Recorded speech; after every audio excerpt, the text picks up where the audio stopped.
What if Cersei Lannister knelt at Lyanna's tomb and found a lock of silver hair in the stone? Let's explore the depths of it in the video. The royal procession arrives at Winterfell as the sun beats down on the ancient stone walls, banners streaming in the northern wind. King Robert Baratheon rides at the head of the column, his massive frame barely contained by his destrier saddle, while Queen Cersei follows behind on her white mare, her face a mask of cold courtesy. The golden lion banners of House Lannister flutter alongside the crowned stag of House Baratheon, as hundreds of men flow through Winterfell's gates like a river of steel and silk. Ned Stark waits in the courtyard with his family, every inch the Lord of Winterfell, as he watches his oldest friend approach.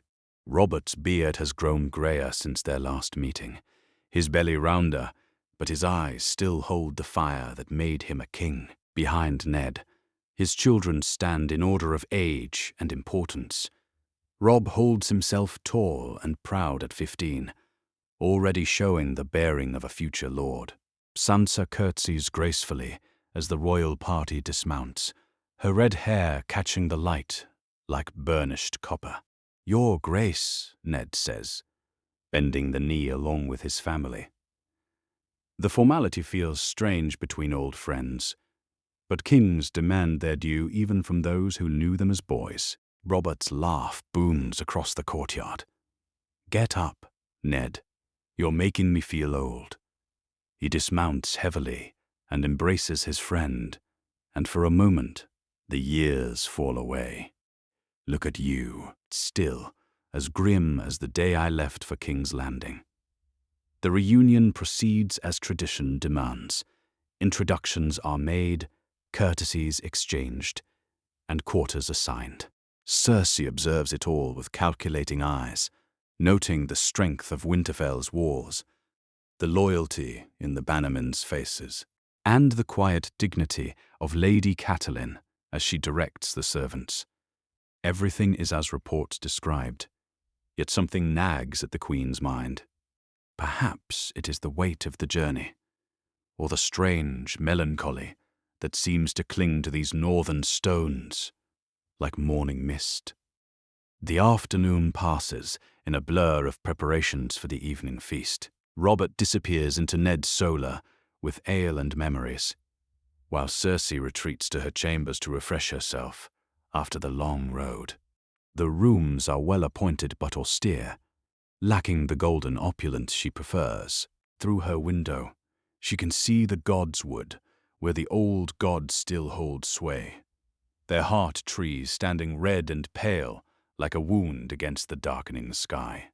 When evening arrives, the great hall fills with warmth and light. Servants bring forth great platters of beef and mutton, fresh bread, and strong northern ale. Robert holds court at the high table, regaling the assembled lords with stories of battles long past, while Ned smiles politely at tales he lived through himself. Cersei picks at her food and watches, always watching, cataloguing every face and every word for future use. The king drinks deeply throughout the meal, his voice growing louder with each cup. "By the gods, Ned, do you remember the trident, the way Rhaegar's rubies scattered across the water when my hammer found his chest?" Robert's eyes grow distant, lost in the glory of that long-ago victory. If only she could have seen it. If only Lyanna could have known that her death was avenged. The mention of Lyanna Stark brings a hush to the hall. Even after 17 years, her name still carries power in the north.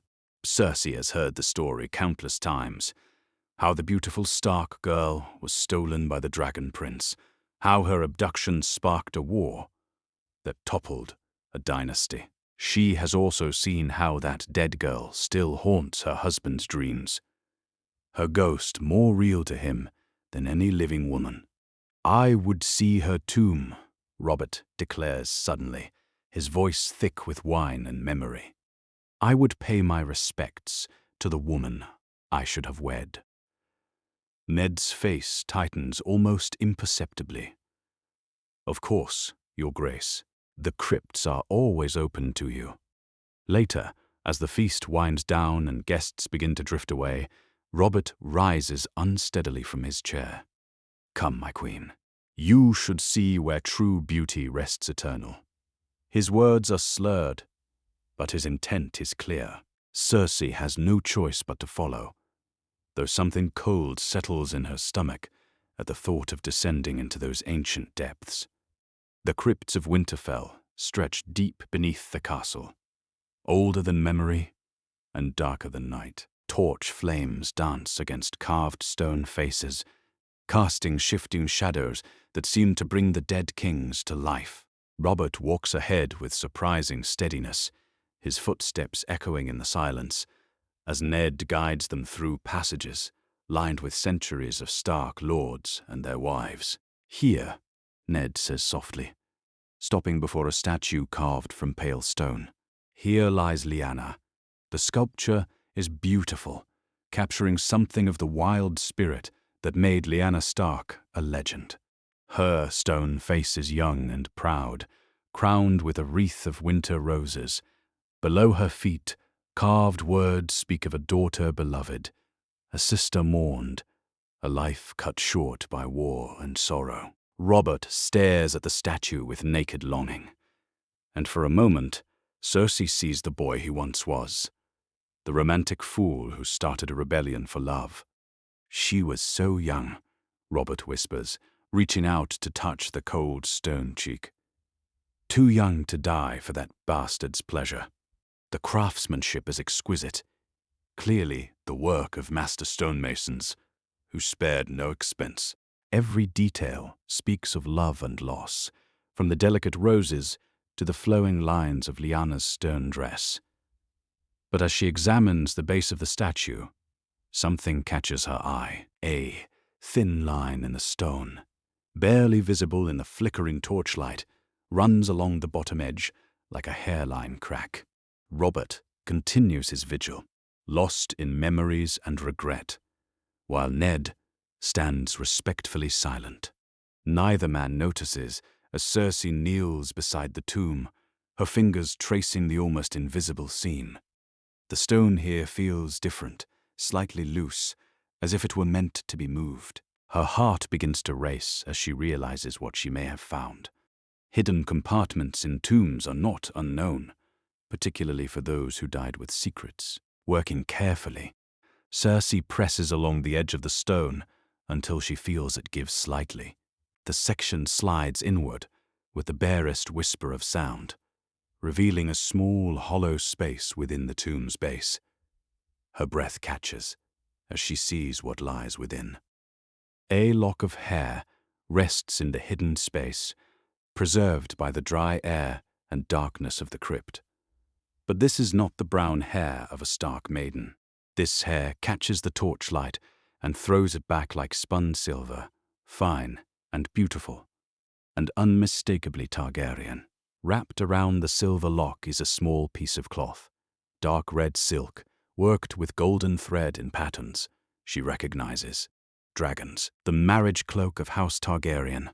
Cersei's mind races as the implications crash over her like a wave. Lyanna Stark did not die a maiden victim of Rhaegar's lust. She died a wife, wed to the Dragon Prince in secret ceremony, their union hidden from the world that would have killed them both for it. And if she was his wife, then any child she bore. Robert's voice cuts through her thoughts like a blade. "The feast grows cold, Ned. I've paid my respects to the dead. Let the living celebrate while we still draw breath." Moving with desperate care, Cersei slides the lock of hair and its wrapping into her sleeve, then pushes the stone panel back into place. Her hands shake slightly as she stands, smoothing her skirts and composing her face into its usual mask of royal dignity. The men turn to leave, Robert swaying slightly as the wine takes its toll. "Beautiful work," Cersei says quietly, her voice steady despite the storm in her chest. The sculptors captured her spirit well. As they walk back through the twisting passages of the crypt, Cersei's mind works furiously. If Rhaegar and Lyanna were truly wed, Then Robert's rebellion was built on a lie.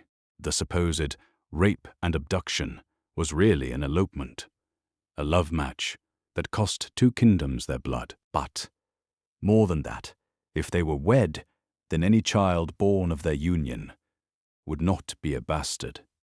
She thinks of Jon Snow, Ned's supposed bastard, raised at Winterfell like a true-born son, until duty called him to the wall.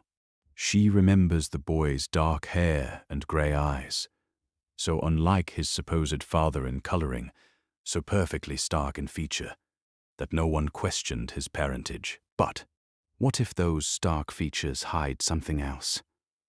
What if the boy who took the black carries the blood of dragons in his veins? The night air feels sharp and clean after the closeness of the crypts above them. Stars shine down on Winterfell's towers, while Robert stumbles toward his chambers, already forgetting his pilgrimage to the past. Ned follows, with quiet concern, playing the dutiful host to his king and oldest friend. Neither suspects that their queen carries knowledge that could shatter kingdoms. In her chambers, Cersei sits by the window and examines her prize by moonlight. The silver hair is fine and straight, unmistakably Valyrian in its perfection. The cloth fragment bears the 3-headed dragon of House Targaryen, worked in golden thread, but the pattern is subtly different from the royal marriage cloaks she knows.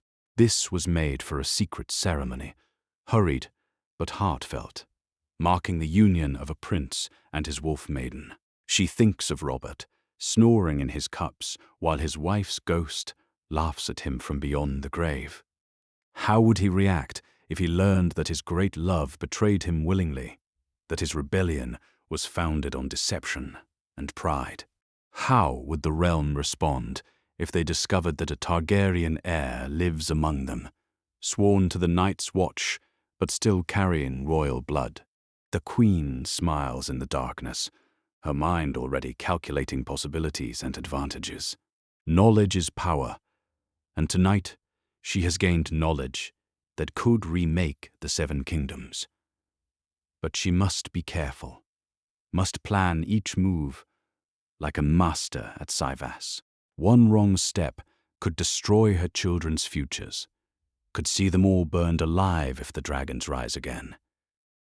For now, she will wait and watch and gather more pieces to the puzzle. But the game has changed tonight, changed in ways that even Robert in his wildest dreams could never imagine. The dead have spoken, and their words may yet topple thrones. The evening feast continues in Winterfell's great hall, but Cersei Lannister barely tastes the food on her trencher.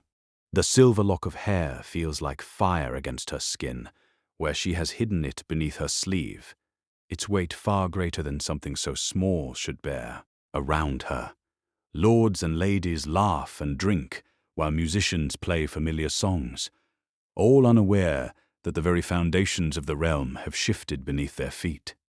Robert holds court at the high table, his voice booming as he recounts old victories for the 100th time. The look on Rhaegar's face when he saw me coming across that ford, the king declares, ale sloshing from his cup.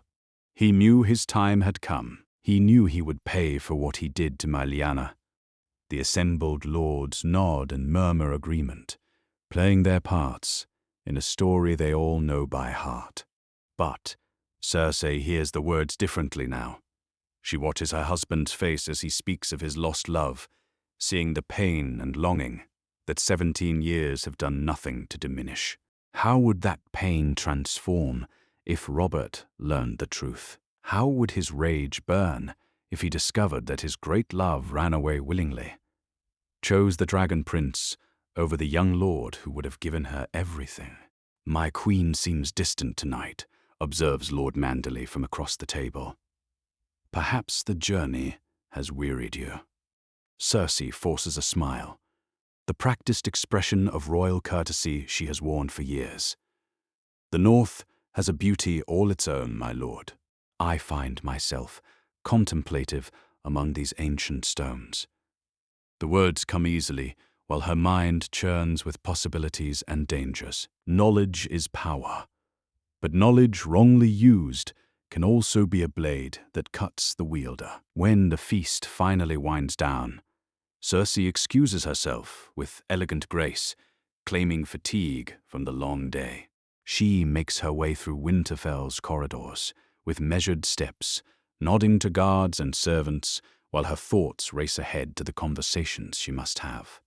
The silver hair burns against her wrist like a brand, reminding her with every breath of the explosive secret she now carries. Jaime waits in her chambers, as she knew he would, standing by the window in his white cloak and golden armor. Her twin turns as she enters, his green eyes immediately reading the tension in her posture. They have shared a womb, shared a bed, shared secrets that would doom them both if discovered. He knows her moods better than she knows them herself. "You look like a cat with a particularly fat mouse," Jaime says, pouring wine from a silver pitcher. What has happened? Cersei accepts the cup, but does not drink, instead moving to stand beside him at the window. Beyond the glass, Winterfell's courtyards lie quiet under starlight, peaceful and serene. "How much do you know about the night Lyanna Stark died?" she asks carefully. "As much as anyone. Rhaegar took her, Robert started a war to get her back. She died before he could save her." Jaime's voice carries the bored tone of a man reciting well-known history. "Why do you ask?" She considers how much to reveal, weighing trust against caution. Jaime is her other half, but even he might not understand the delicate game she must now play. What if the story we know is not the whole truth? What if there were complications we never learned? Jaime's eyes sharpen with interest. What kind of complications? "The kind that could reshape kingdoms," Cersei says, then changes the subject before he can press further. "Tell me about Jon Snow. You have seen him train, have you not?" The sudden shift puzzles Jaime, but he follows her lead. "Ned's bastard? I have watched him in the yard. He moves well for a boy. Shows promise with a blade. Why? Does he favor Ned in appearance?"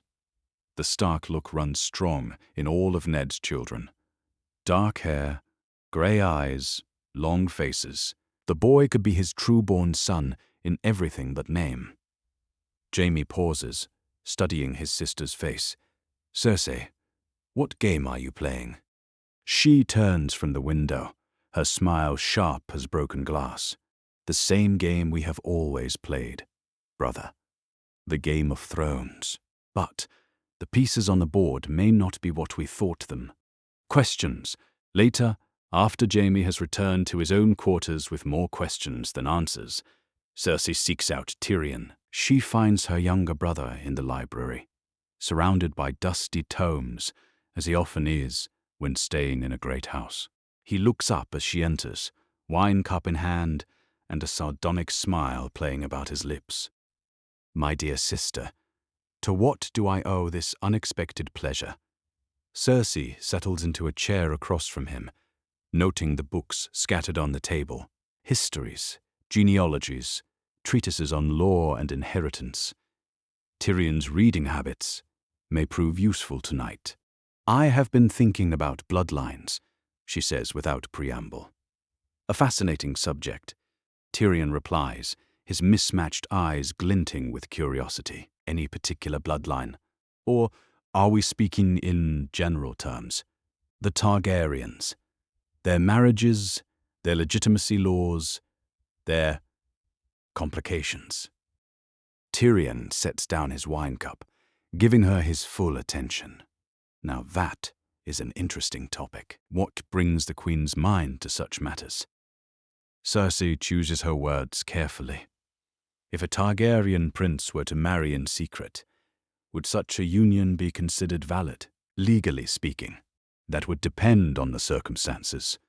Was it witnessed? Was it performed by a septon? Did the prince have the authority to make such a match without royal consent? Tyrion's voice takes on the tone of a maester lecturing, but his eyes remain sharp and calculating. There are precedents, of course. Prince Daemon married Rhaenyra in secret, though that particular union caused more problems than it solved. And children of such a union would be legitimate if the marriage could be proven valid. The blood runs true, regardless of blessing or lack thereof. Tyrion leans forward, his voice dropping to barely above a whisper. "Sister, why do you ask such questions? Surely all the Targaryen princes are long dead." "Surely they are," Cersei agrees, but her tone suggests otherwise. She rises gracefully, smoothing her skirts. "Merely an idle curiosity, brother." The North breeds strange thoughts in southern minds. Tyrion watches her go, with the expression of a man who senses he has missed something important. Cersei makes her way to her writing desk, where parchment and ink await. The letter she composes is brief and coded, the words chosen to convey meaning, without revealing too much. Varys has his spiders throughout the realm, and she needs their webs to confirm what she suspects.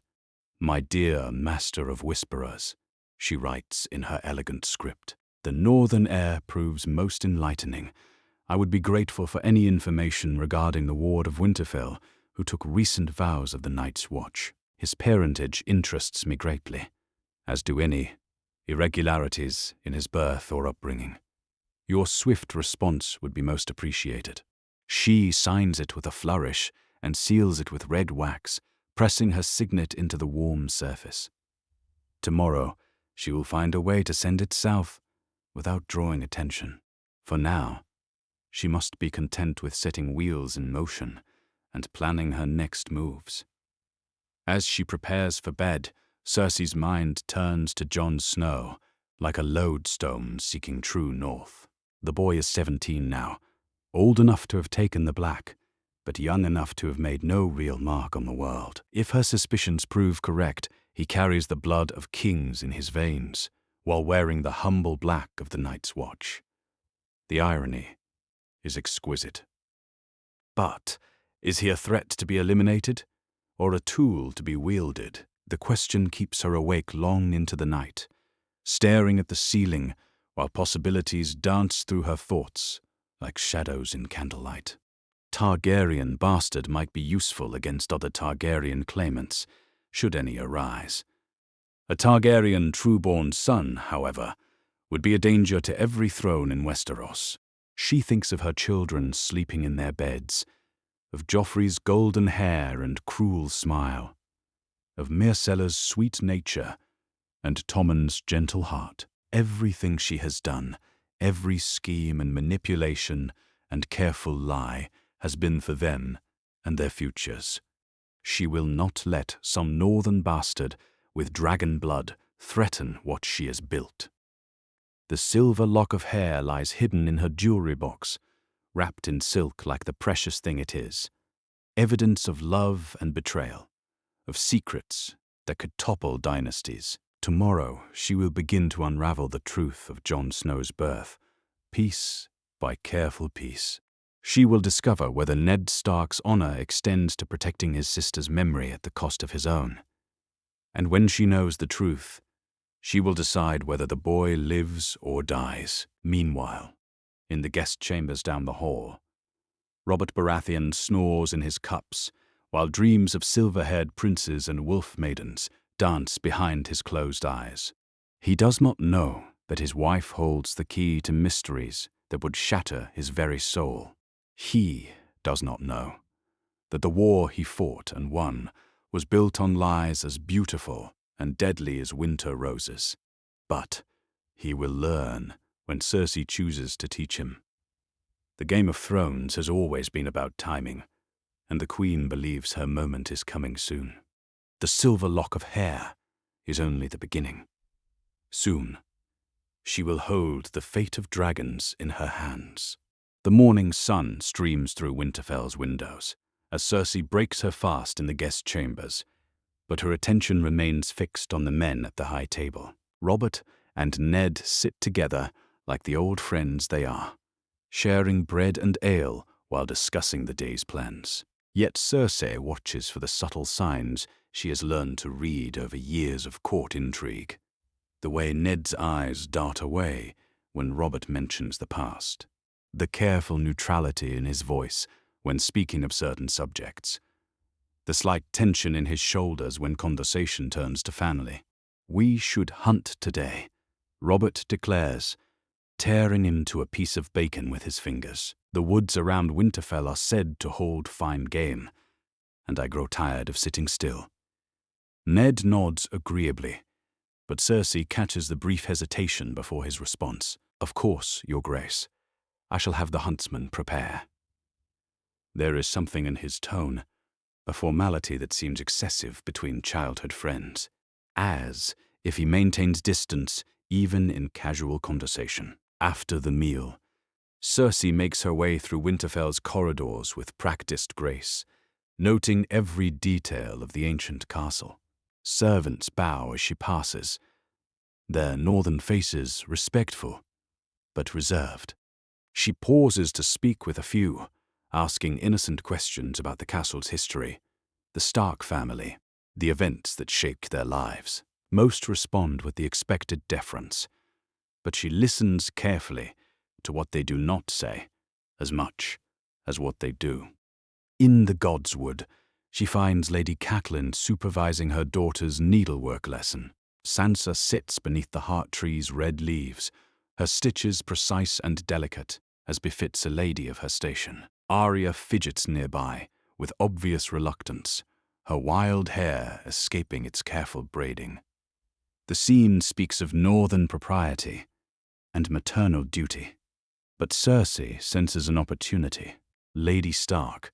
Cersei approaches with a warm smile that does not reach her eyes. "What beautiful work your daughter produces. You must be very proud." Catelyn rises and curtsies appropriately. "Your Grace is most kind. Sansa has always shown talent with the needle." "All of your children seem remarkably accomplished," Cersei continues, settling on a stone bench near the ancient tree. "Lord Stark has done well by them, though, I confess, I was surprised to learn that his other son chose the Night's Watch so young." The change in Catelyn's demeanor is immediate and unmistakable. Her face hardens, her mouth drawing into a thin line of barely contained displeasure. Jon Snow made his own choice in that matter, Your Grace. Still, it must have been difficult, letting a boy go to such a harsh life when he might have served the family in other ways. Cersei keeps her voice gentle, understanding, as if speaking from one mother's heart to another, though perhaps it was for the best, given the complications such situations can create. Jon Snow knew his place. Catelyn says with a coldness that speaks volumes, "The Wall has always been an honorable calling for those who, for second sons and others seeking purpose." The hesitation before second sons does not escape Cersei's notice, nor does the way Catelyn avoids saying bastards directly, as if the word itself burns her tongue. Here is a woman who has lived with resentment for 17 years, who has endured the presence of her husband's supposed bastard in her home and at her table. A woman who might know more than she admits, or suspect things she dare not voice. Of course, Cersei agrees smoothly. Lord Stark's honor is legendary throughout the realm. I am sure he did what he felt was right, for all concerned. Later, Cersei seeks out the Maester's chambers, claiming interest in Winterfell's extensive library. Maester Luwin receives her graciously, clearly pleased to show off the ancient texts and scrolls that chronicle northern history. She admires the collection with genuine interest, noting the careful organization and preservation of records that stretch back centuries. "Your archives are remarkably complete," she observes, running her fingers along leather-bound spines. "Do you maintain correspondence as well? Letters and such from years past?"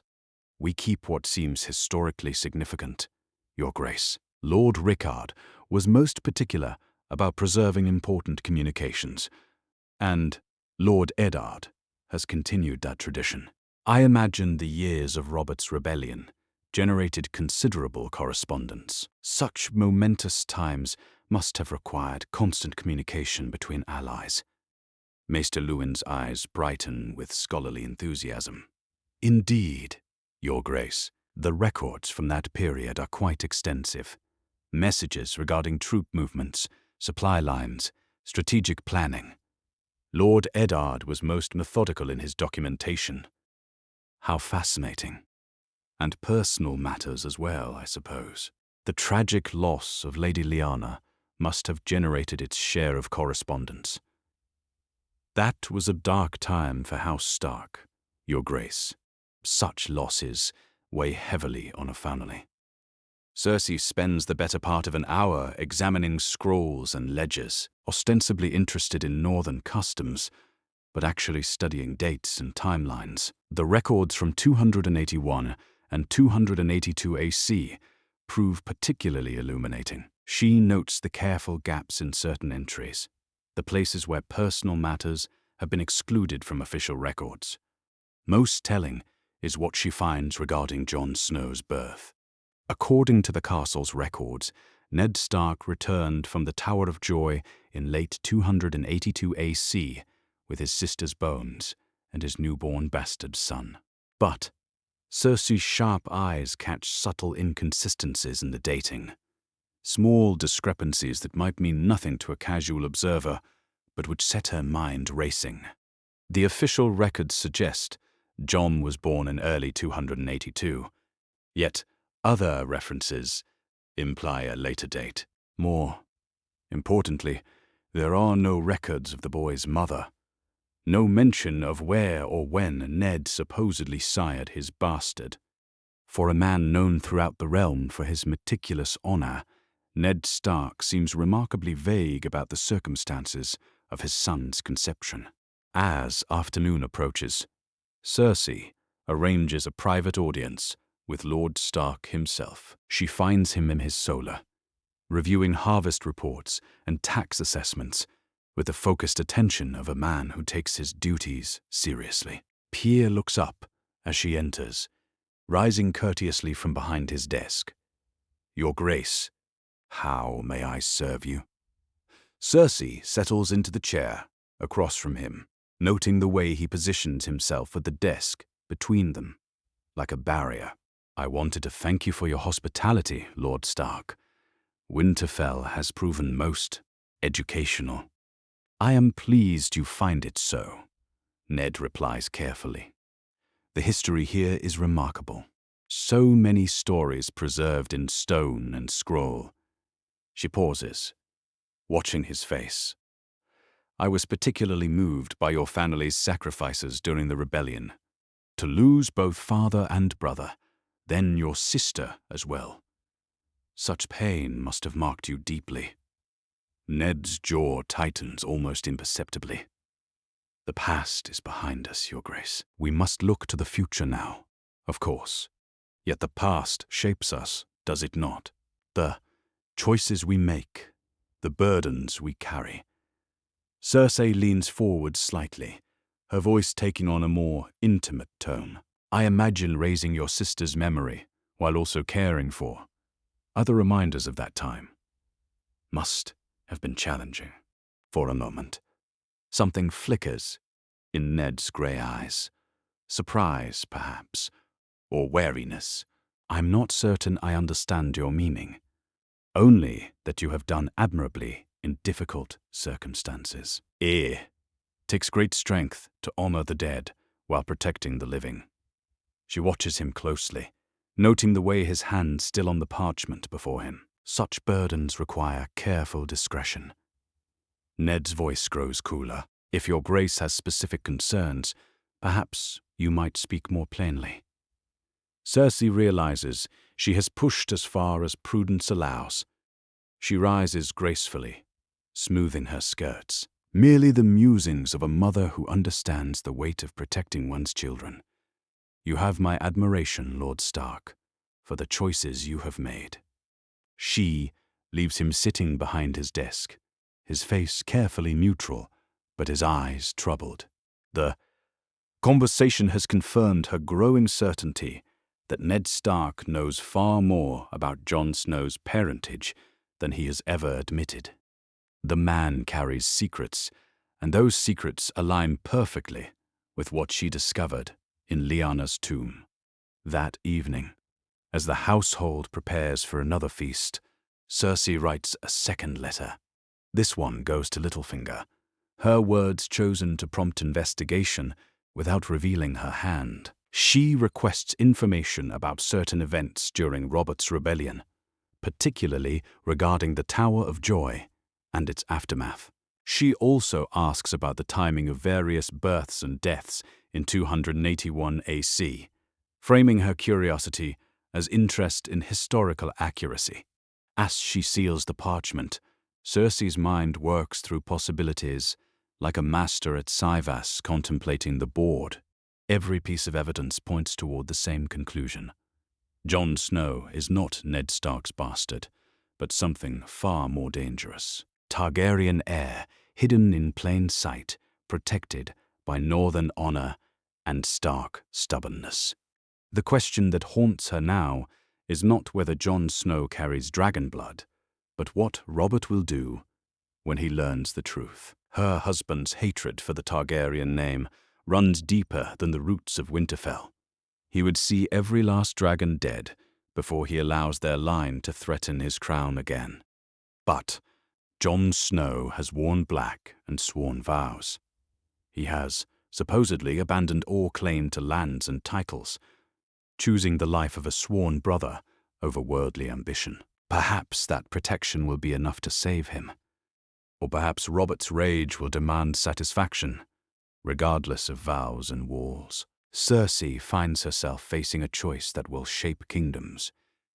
She can reveal what she knows, and watch Robert tear the realm apart hunting Targaryen blood. She can keep her silence and allow a hidden dragon to grow strong at the edge of the world. Or she can find a third path, one that serves her own interests while keeping the realm stable enough for her children to inherit.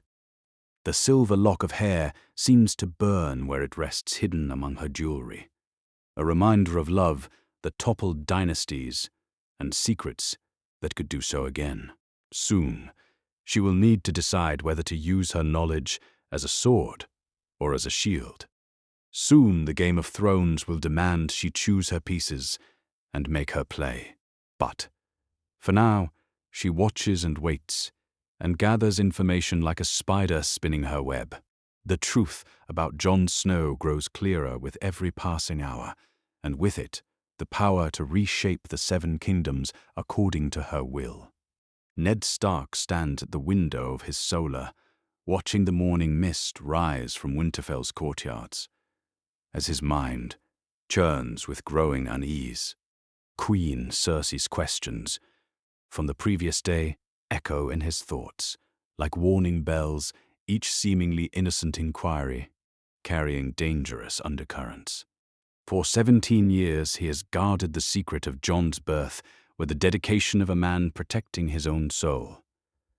Now he fears that protection may be crumbling.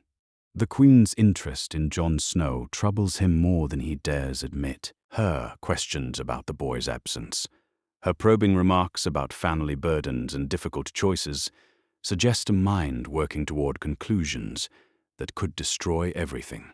Ned has spent nearly 2 decades watching for signs that someone might discover the truth about his nephew. He never expected the threat to come from Robert's own wife. A knock at the door interrupts his brooding thoughts.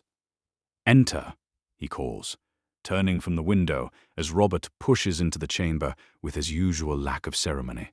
The king looks haggard this morning, his face bearing the marks of too much wine and too little sleep. Yet his eyes hold a sharpness that speaks of important business. "We need to talk, Ned," Robert says without preamble, settling his bulk into a chair that creaks under his weight.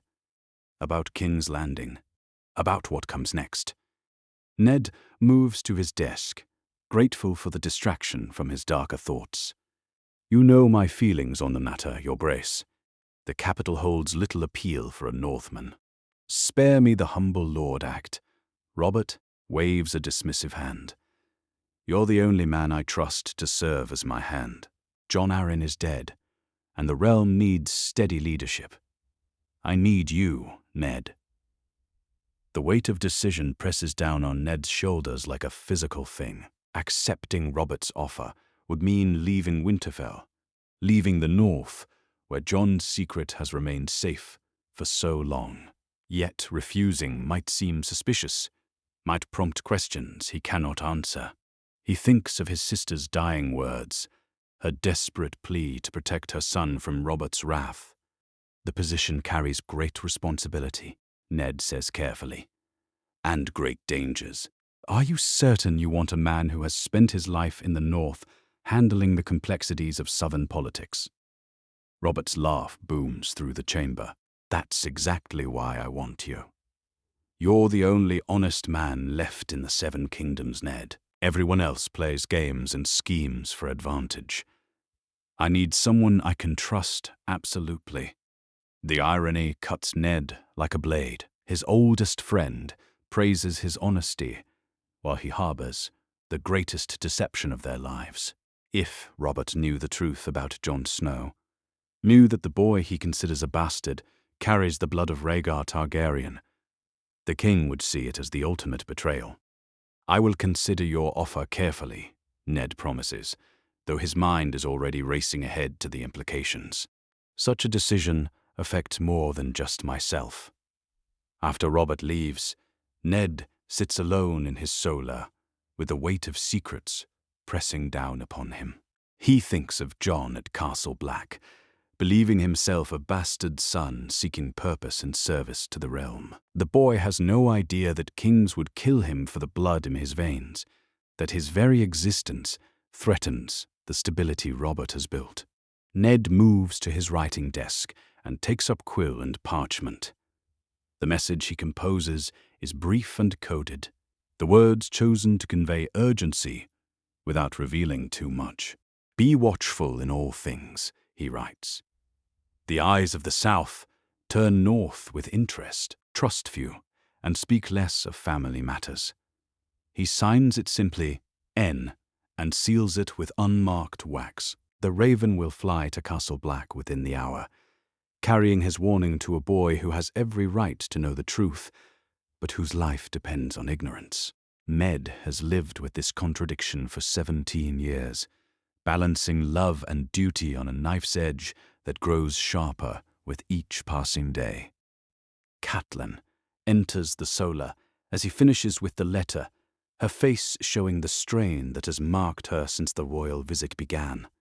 She moves to stand beside his chair, her hand resting lightly on his shoulder in a gesture of support that he desperately needs. You're troubled, she observes, her voice carrying the understanding of a woman who has shared his burdens for years. Robert has asked me to serve as his hand, Ned admits, covering her hand with his own.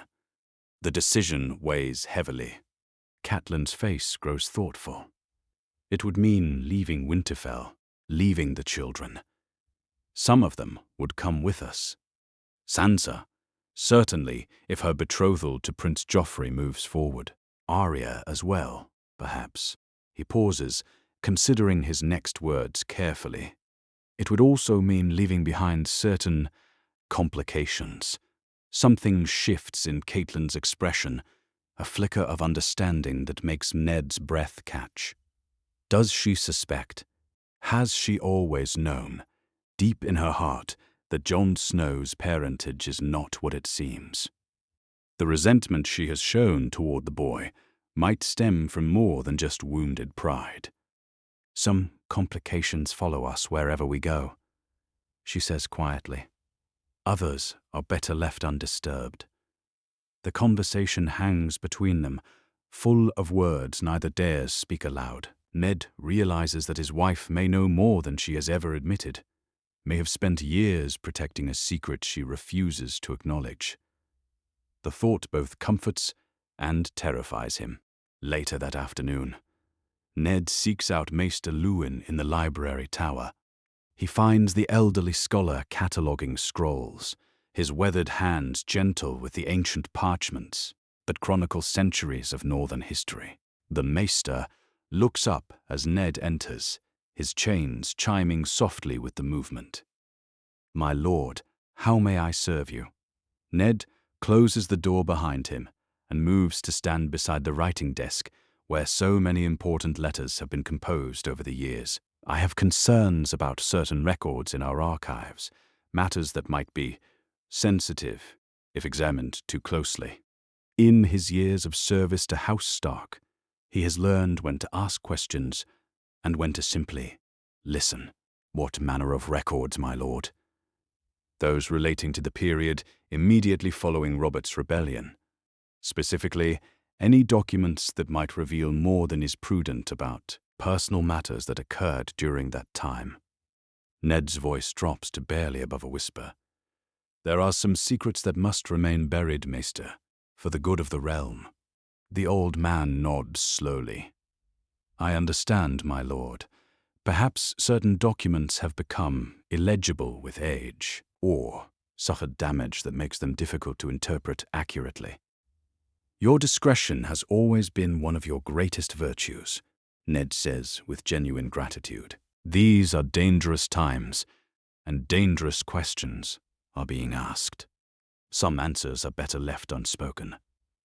As evening approaches, Ned walks the battlements of Winterfell, while his mind works through increasingly desperate scenarios. If Cersei suspects the truth about Jon, how long before she acts on that knowledge? Would she go directly to Robert with her suspicions, or would she use them for leverage in whatever game she plays? Either possibility terrifies him. He thinks of Jon Snow, somewhere beyond the wall by now, sworn to a brotherhood that should protect him from the world's dangers. But vows and walls mean nothing against royal Raffif. Robert decides that Targaryen blood demands Targaryen justice. The boy would die for the crime of being born, just as Aegon and Rhaenys died in King's Landing 17 years ago. The memory of those children's deaths still haunts Ned's nightmares. He had arrived in the capital to find their small bodies presented to Robert like trophies, their faces crushed beyond recognition by Lannister brutality. Robert's approval of that slaughter had driven the first wedge between the friends, though neither spoke of it openly. Now Ned faces the possibility that his own nephew might suffer the same fate.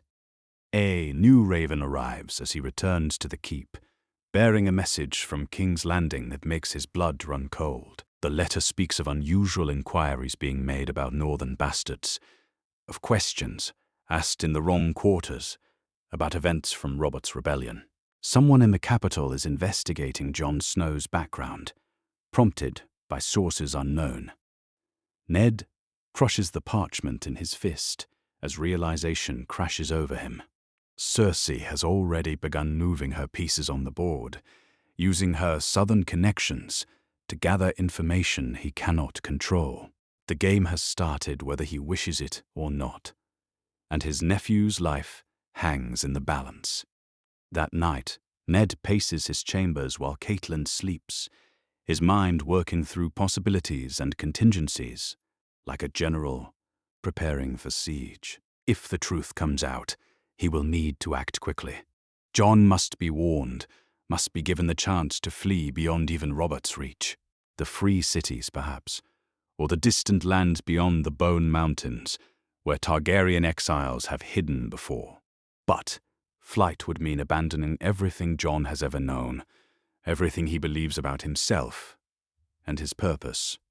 The boy has found his place among the men of the Night's Watch, found brotherhood and meaning in service to the realm. To tear him away from that would be another kind of death, a killing of the spirit, even if the body survived. Ned stops his pacing and stares out at the winter night, where stars shine down on a realm balanced on the edge of catastrophe. Somewhere in the castle below, Queen Cersei sleeps with dangerous knowledge burning in her mind. Somewhere beyond the wall, Jon Snow serves his watch in blissful ignorance of the storm gathering around his true parentage. And, somewhere in King's Landing, ravens fly with messages that could topple thrones and reshape kingdoms. The Game of Thrones has claimed Ned Stark as an unwilling player, and he fears that no matter how carefully he plays, the cost will be measured in the blood of those he loves most. In the depths of the Red Keep, Varys examines the coded parchment by candlelight, his pale fingers tracing each carefully chosen word. The Queen's message speaks of northern bastards and irregular births, couched in language that seems innocent to casual observers, but carries deeper meaning to those who know how to read between the lines. His network of spiders has brought him many secrets over the years, but this particular inquiry sets his mind racing with dangerous possibilities. Within hours of receiving Cersei's letter, the Master of Whisperers sets his web in motion. Ravens fly to contacts throughout the Seven Kingdoms, carrying questions about events from Robert's rebellion that most men have long forgotten. He sends word to Old Town, seeking records of births and deaths from 281 and 282 AC.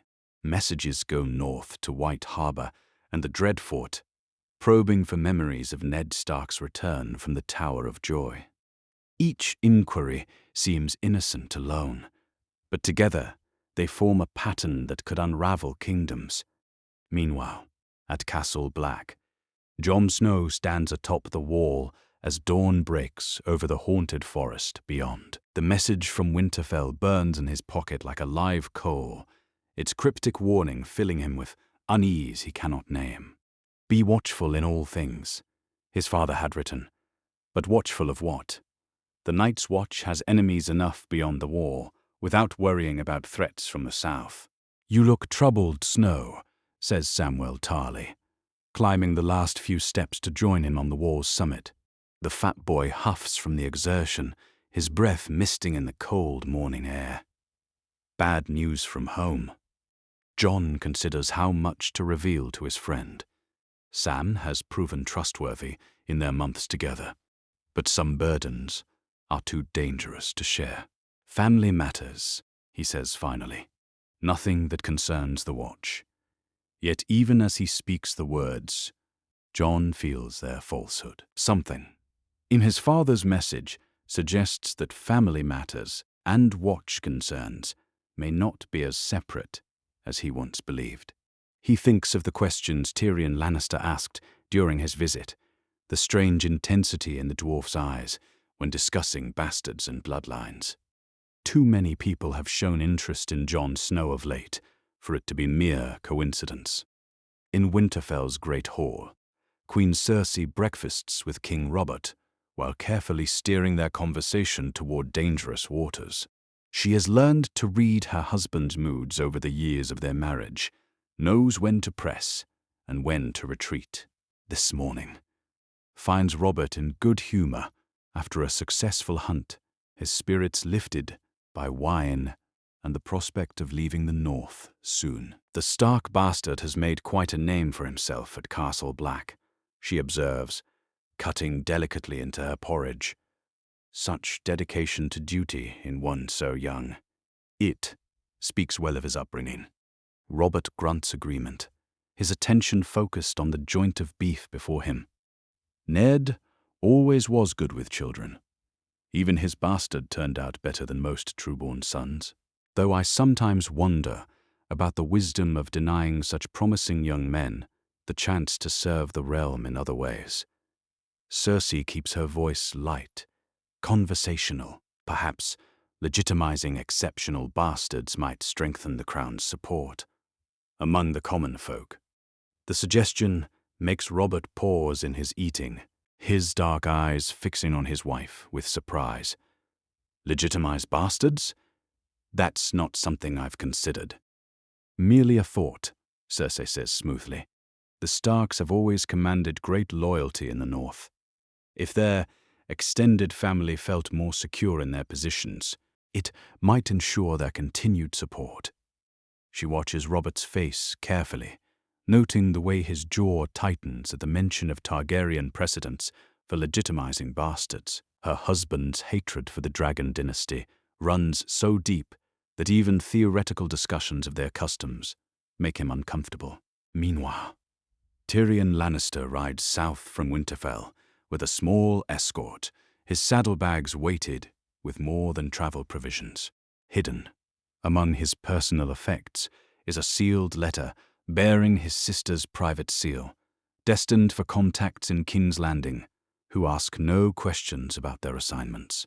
The letter contains specific instructions about Jon Snow, requests for information that go far beyond idle curiosity.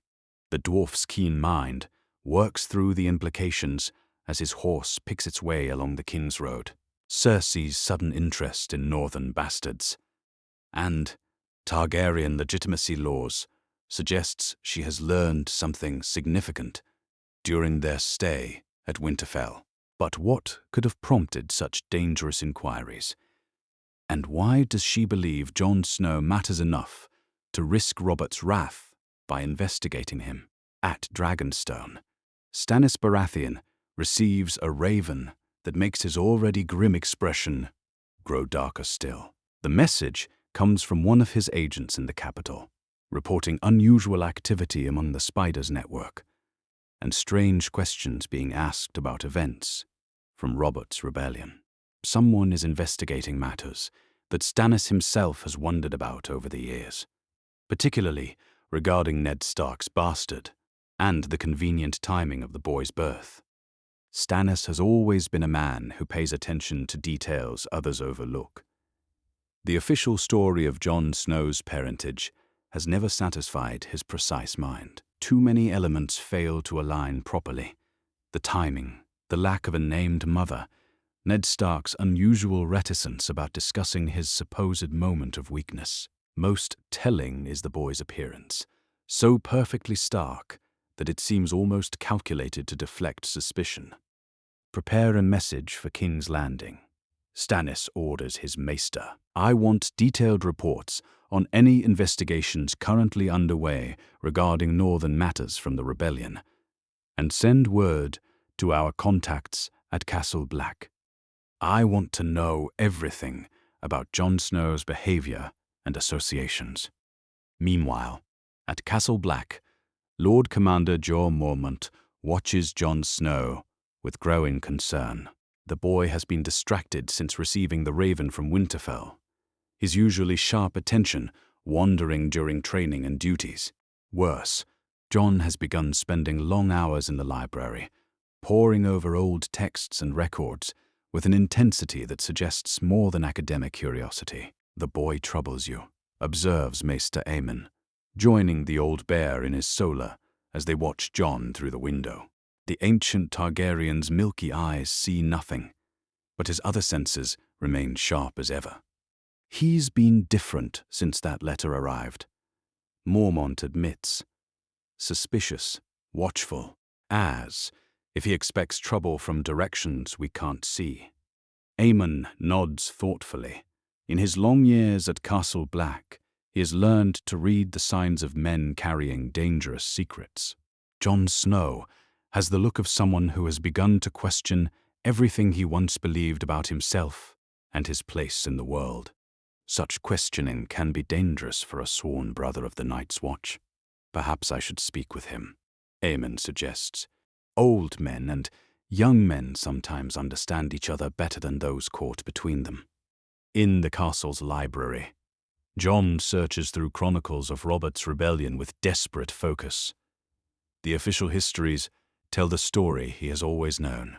His aunt Lyanna was kidnapped by Prince Rhaegar, his father helped Robert win the crown, and thousands died in the war that followed. But, reading between the lines, Jon begins to see inconsistencies that trouble his ordered mind.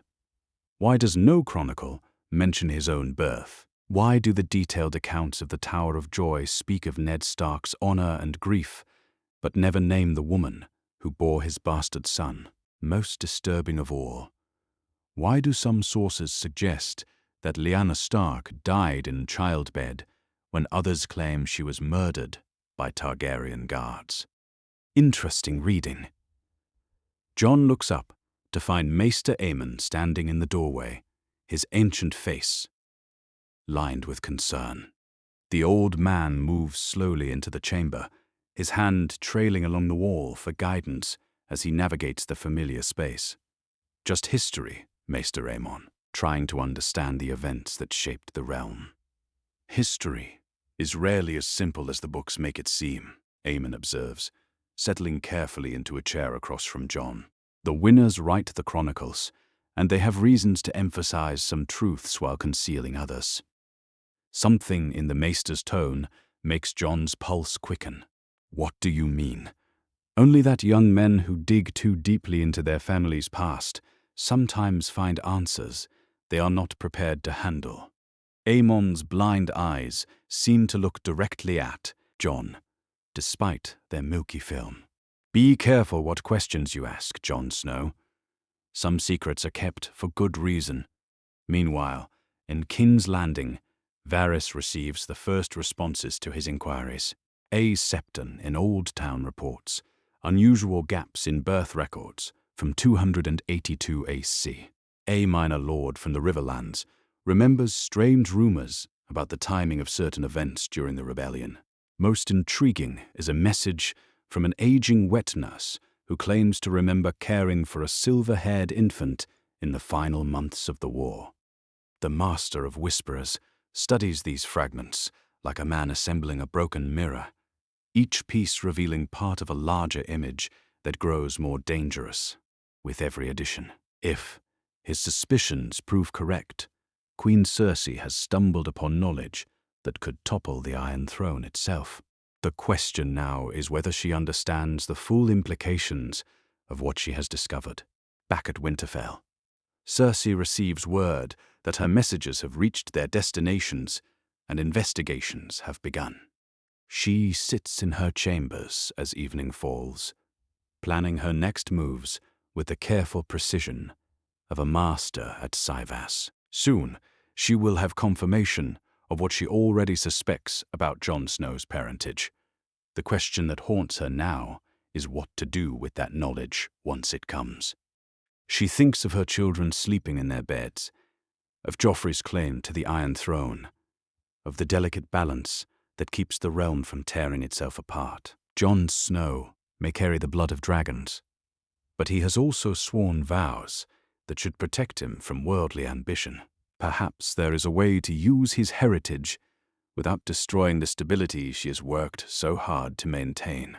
As night deepens over the Seven Kingdoms, ravens continue to fly between castles and cities, carrying questions and answers that could reshape the realm. In castle chambers and tower libraries, in throne rooms and crypts, the Game of Thrones gathers momentum with each passing hour. Soon the carefully maintained lies of Robert's rebellion will crack under the weight of truth, and when they do, the resulting chaos will test every alliance and loyalty in Westeros. The silver lock of hair rests in its hiding place, like a seed planted in fertile ground, waiting for the right moment to bloom into revolution. In the ancient library of Castle Black, Maester Aemon sits alone among dusty tomes and faded scrolls, his milky eyes closed as memories wash over him like waves against a distant shore. The conversation with Jon Snow weighs heavily on his mind, stirring recollections he has kept buried for decades. The boy's questions about Robert's rebellion have awakened something in the old maester's heart, a recognition that chills him to his ancient bones. He remembers Prince Rhaegar as a young man, silver-haired and melancholy, given to long silences and strange obsessions. His great-nephew had been different from other Targaryens, more scholar than warrior, more dreamer than king. Yet there had been steel beneath the silk, a quiet strength that might have made him a great ruler had fate allowed it. Aemon recalls the last letter he received from Rhaegar, written shortly before the prince's death at the Trident, speaking of love and prophecy and the prince that was promised. A soft knock at the door interrupts his reverie. "Enter," he calls, And Jon Snow steps into the chamber with the careful tread of a man walking on thin ice. The boy has spent the last few days in obvious torment, his usual composure cracking under the weight of questions he dare not voice aloud.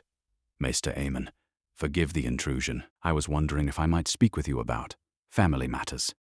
Aemon gestures to the chair across from his desk, noting how Jon's hands tremble slightly as he settles into the seat. "Of course, my boy. What troubles you?"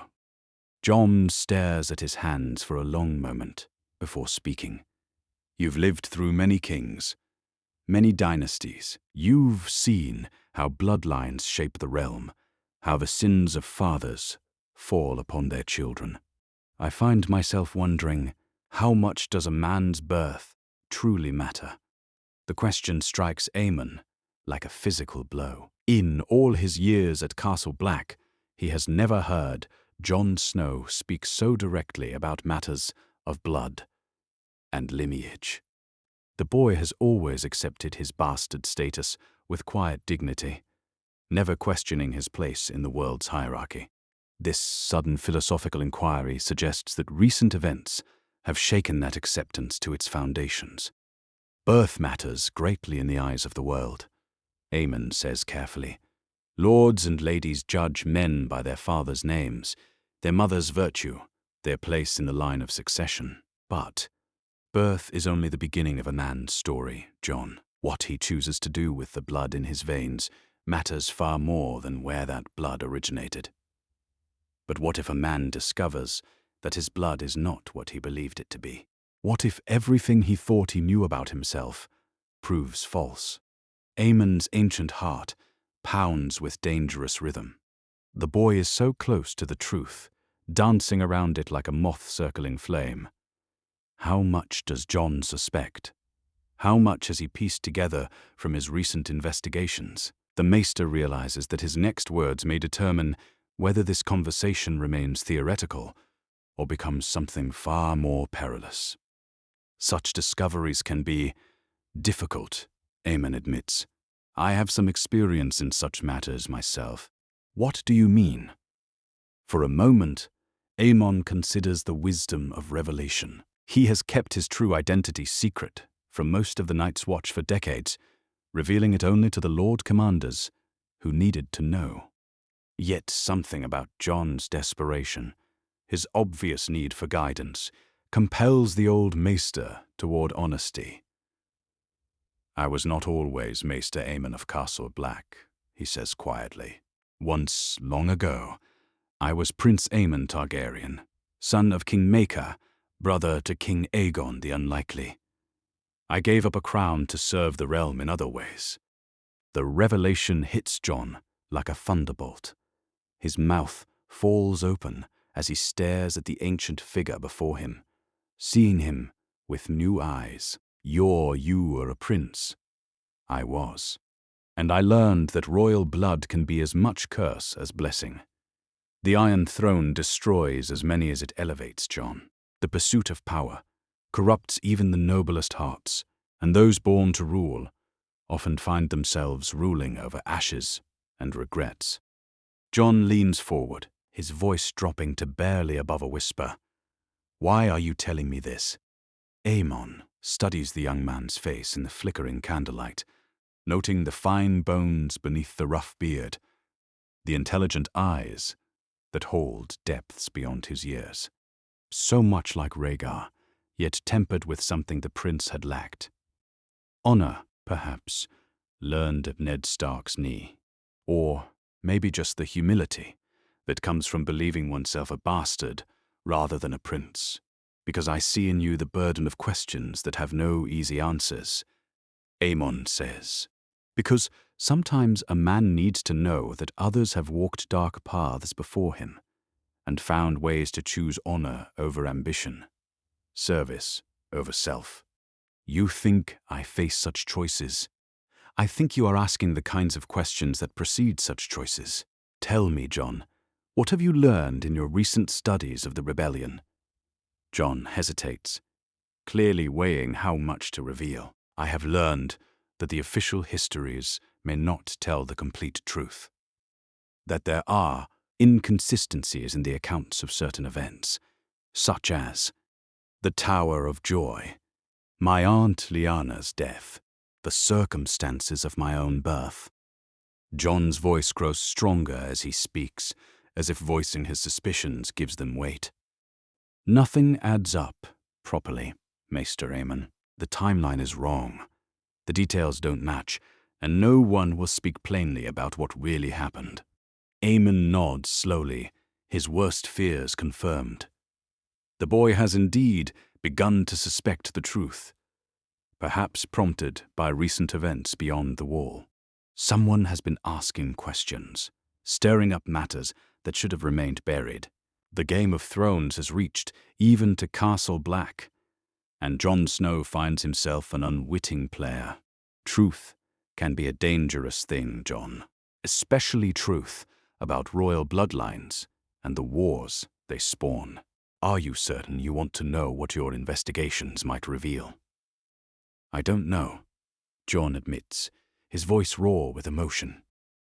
I thought I knew who I was, where I belonged. Now I feel as if I'm standing on shifting ground, and every step might send me tumbling into an abyss. Aemon says, reaching across the desk to place his gnarled hand over Jon's. Whatever truth you discover about your birth, you remain the man you have chosen to become. Your actions, your choices, your honor, these matter more than any secrets your blood might carry. But what if those secrets put others in danger? What if knowing the truth means I can no longer protect the people I love? The question pierces Aemon's heart like a blade. He hears in Jon's voice the same anguish that plagued Rhaegar, the same weight of destiny and responsibility that crushed his great-nephew beneath impossible choices. History threatens to repeat itself, and Aemon wonders if he has the strength to guide this young man away from the path that destroyed the prince. Love and duty often conflict, Jon. I learned that lesson when I chose to take the chain rather than the crown. Sometimes we must sacrifice our own happiness to serve the greater good. Sometimes we must accept that we cannot save everyone we care about. How do you live with such choices? By remembering that service to others is the highest calling any man can answer. By finding peace in the knowledge that we have done our best with the circumstances fate provided. Aemon pauses, studying Jon's troubled face. And by trusting that those we love are stronger than we sometimes believe them to be. They sit in silence for several minutes, the weight of unspoken truths hanging between them like smoke from the guttering candles. Finally, Jon rises from his chair, his movements careful and deliberate.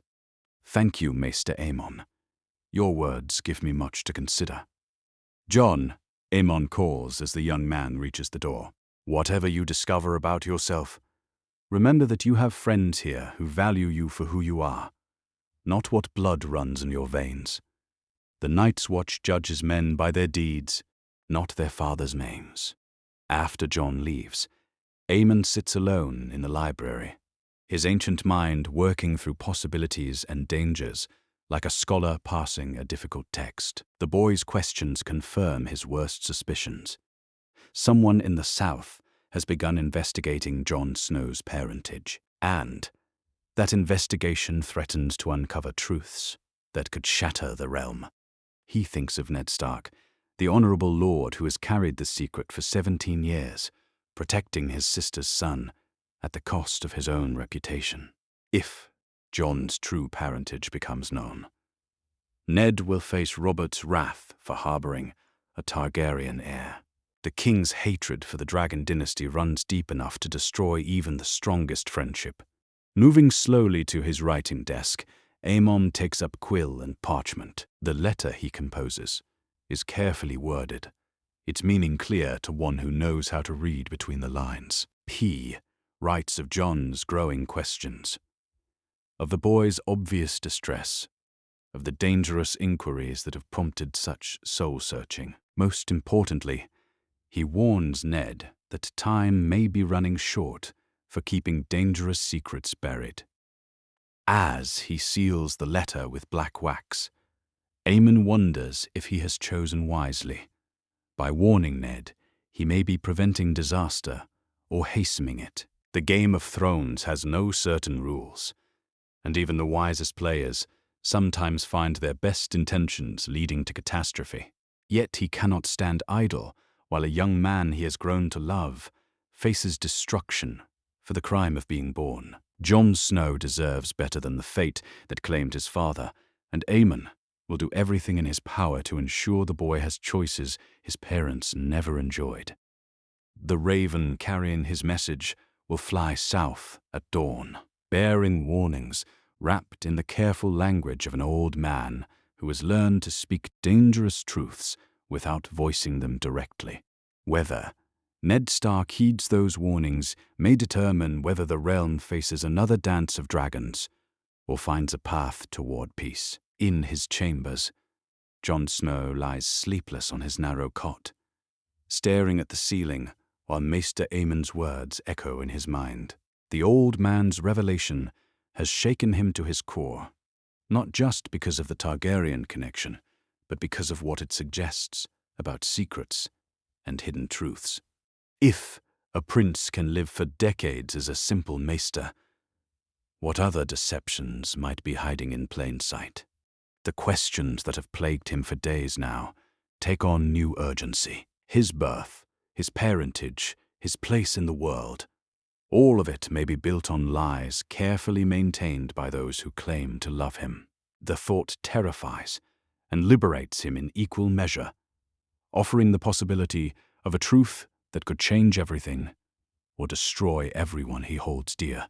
The Godswood of Winterfell stands quiet in the morning mist, its ancient trees bearing witness to secrets that have shaped kingdoms. Ned Stark walks the familiar paths among heart tree and ironwood, seeking the peace these sacred groves have always provided.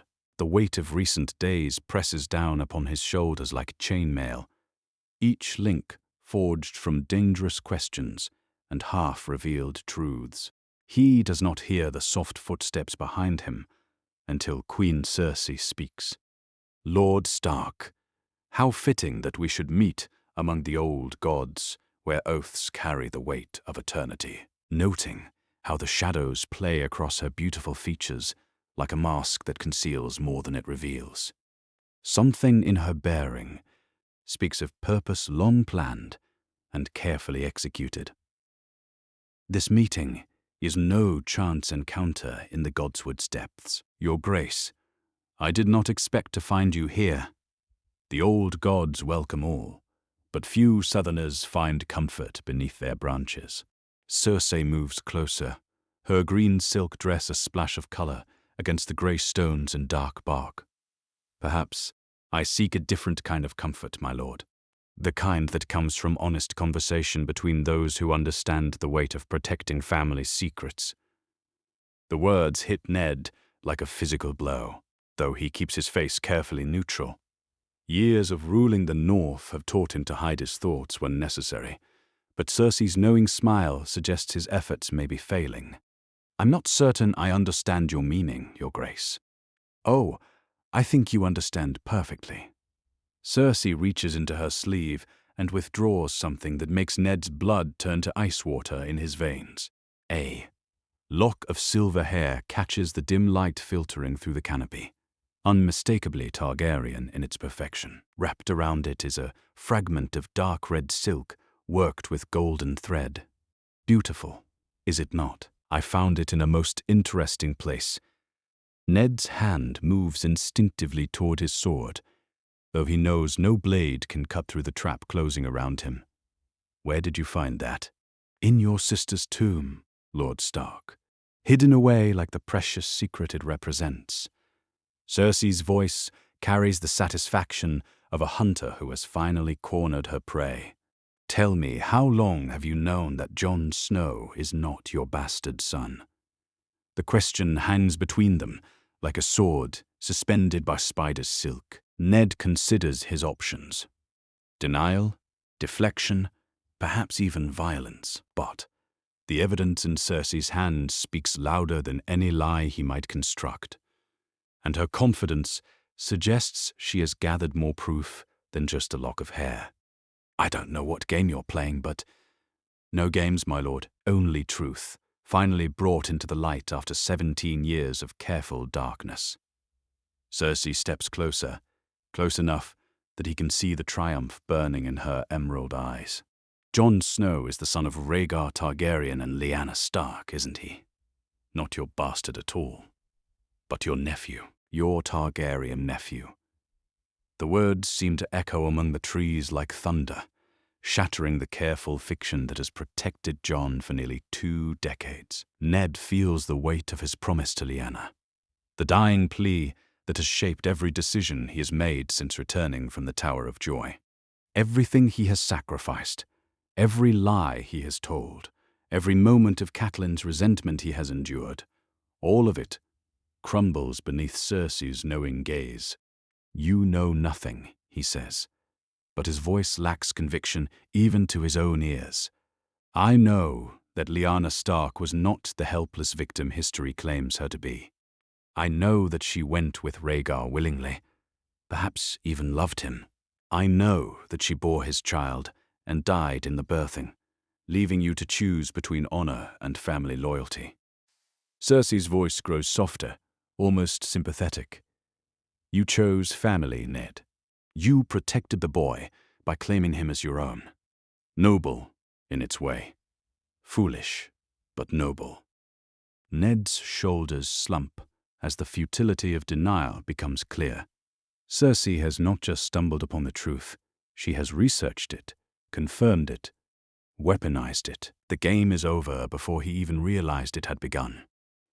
"What do you want?" The question brings Cersei's predatory smile back in full force. "Now we come to the heart of matters.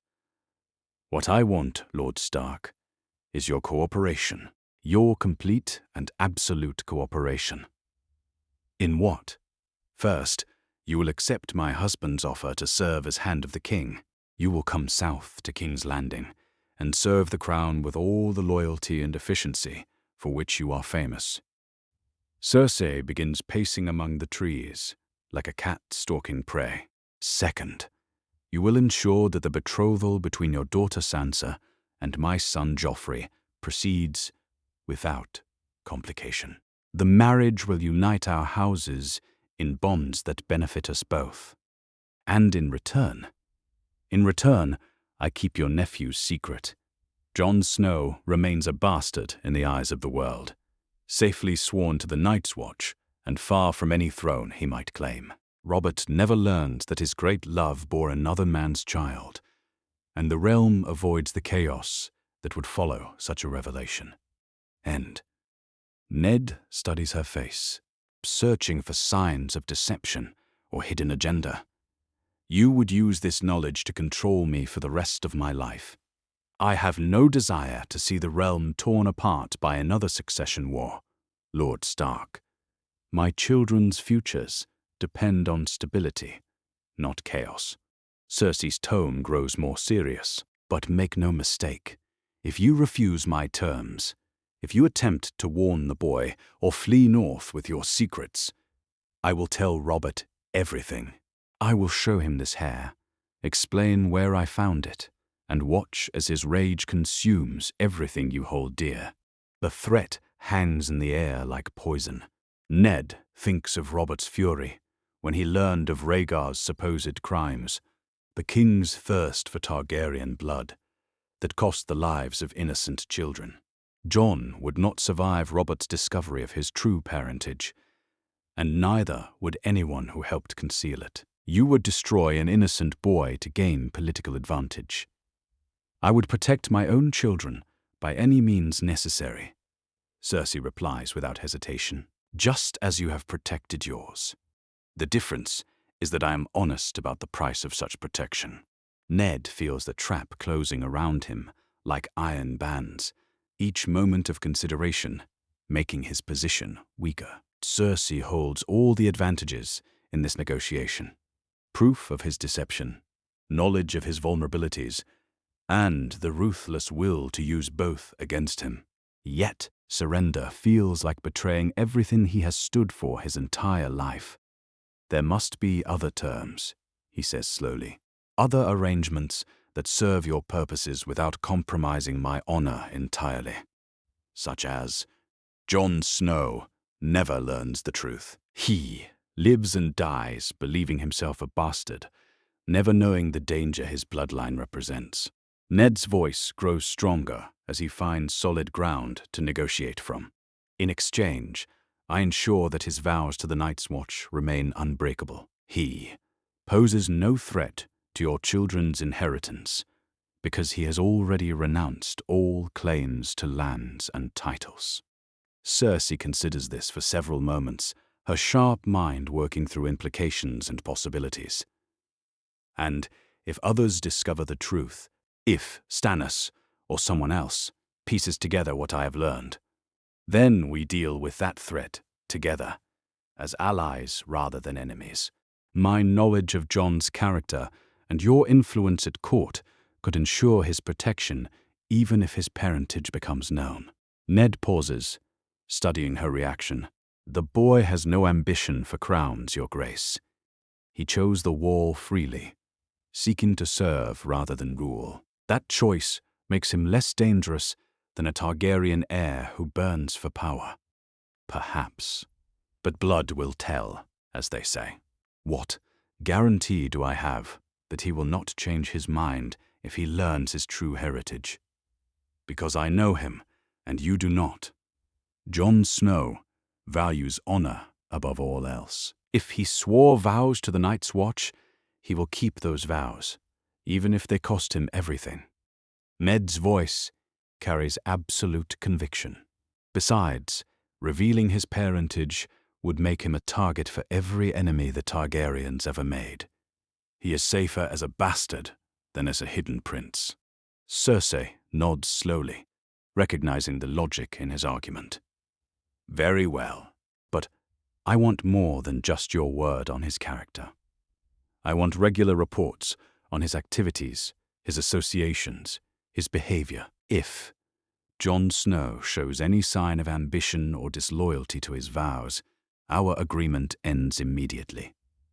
Agreed. But I also want your word that this knowledge goes no further without my consent. No letters to Varys, no whispered hints to your father, no insurance policies that could put Jon at risk from other players in your games. You ask me to trust you completely, while offering only partial trust in return. I ask you to recognize that some secrets are too dangerous for anyone to hold alone. This knowledge could destroy us both if misused. Ned steps closer, his gray eyes boring into hers. But if we protect it together, if we both benefit from its concealment, then we both have reasons to ensure it never sees the light.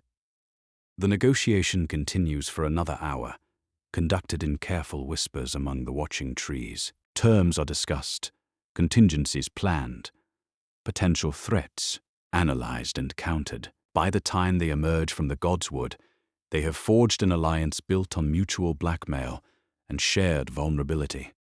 Cersei has gained a hand of the king who cannot refuse her influence, a marriage alliance that strengthens her children's position, and the satisfaction of holding power over the honorable Ned Stark. Ned has bought time for Jon Snow, protection for his family, and a chance to serve the realm while keeping deadly secrets buried. Neither trusts the other completely, but both understand that their fates are now intertwined. The Game of Thrones has claimed them as reluctant partners, each holding pieces of truth that could destroy the other. In the Godswood of Winterfell, under the watching eyes of gods both old and new, they have made a bargain that will reshape the Seven Kingdoms. As they return to the castle, neither speaks of the conversation they have shared, but both know that everything has changed. The careful balance of power in the realm has shifted, and the boy at Castle Black remains blissfully unaware that his very existence has become the fulcrum on which kingdoms may rise or fall. The silver lock of hair returns to its hiding place, but its significance has grown beyond measure. What once was merely evidence of love has become a weapon in the eternal struggle for power, and those who wield it must walk carefully lest they cut themselves on its sharp edges. King Robert Baratheon stands in the great hall of Winterfell, his massive frame filling the space between ancient stone columns as he surveys the assembled lords and ladies. The morning light streams through tall windows, illuminating the proud banners of the north and casting everything in the golden glow that speaks of momentous decisions. Today he will formally name his hand, ending speculation and setting the realm's course for years to come. Lords and ladies of the north, Robert's voice booms across the hall, carrying the authority that conquered kingdoms. I come before you not just as your king, but as a friend, seeking counsel from the finest man I have ever known. The assembled crowd listens with respectful attention, though Robert notices the subtle tensions that mark any gathering of nobles. Cersei stands at his right hand, beautiful and composed in her silk and gold, while Ned waits among his bannermen with the quiet dignity that has always marked him. Yet something seems different this morning, a weight in the air that Robert cannot quite identify. Eddard Stark, Lord of Winterfell, Warden of the North, Robert continues, his words echoing off stone walls that have witnessed centuries of such pronouncements. I name you Hand of the King, to serve the realm with the honor and wisdom that have made your name legendary throughout the Seven Kingdoms. The crowd erupts in cheers and applause, northern lords showing their approval of one of their own, rising to such heights. Robert grins at the response, remembering why he has always loved the north despite its harsh climate and strange customs. Here, at least, men speak their minds without the endless games and deceptions that poison King's Landing. Ned steps forward and bends the knee, the gesture formal but carrying genuine respect between old friends. Your grace does me great honor. I accept this burden and swear to serve faithfully. Get up, you fool. Robert laughs, pulling his friend to his feet and embracing him before the entire assembly. We have kingdoms to rule and wrongs to right. The realm needs us both. Later, as the formal ceremonies conclude and servants prepare for another feast, Robert finds himself walking the battlements with Ned, sharing ale and memories as they have done countless times before. The king feels lighter than he has in years, buoyed by the prospect of having his most trusted friend at his side again. It will be good to have you in the capital, Robert says, gazing out over Winterfell's ancient walls towards the distant horizon. These past years, since Jon Arryn's death, I've felt like a man drowning in a sea of liars and flatterers. At least with you as Hand, I'll have one voice I can trust completely. Ned's response seems carefully measured, though. Robert attributes this to the natural solemnity that has always marked his friend. I will do my best to serve you faithfully, Your Grace, though I fear the capital may prove more challenging than either of us anticipates. Bah! King's Landing is full of vipers, true enough, but they scatter when faced with real strength. Robert takes a long pull from his ale cup, his confidence unshaken. Besides, what threats can seriously challenge us? The Targaryens are dead or scattered. The realm is at peace, and we have the finest armies in the known world.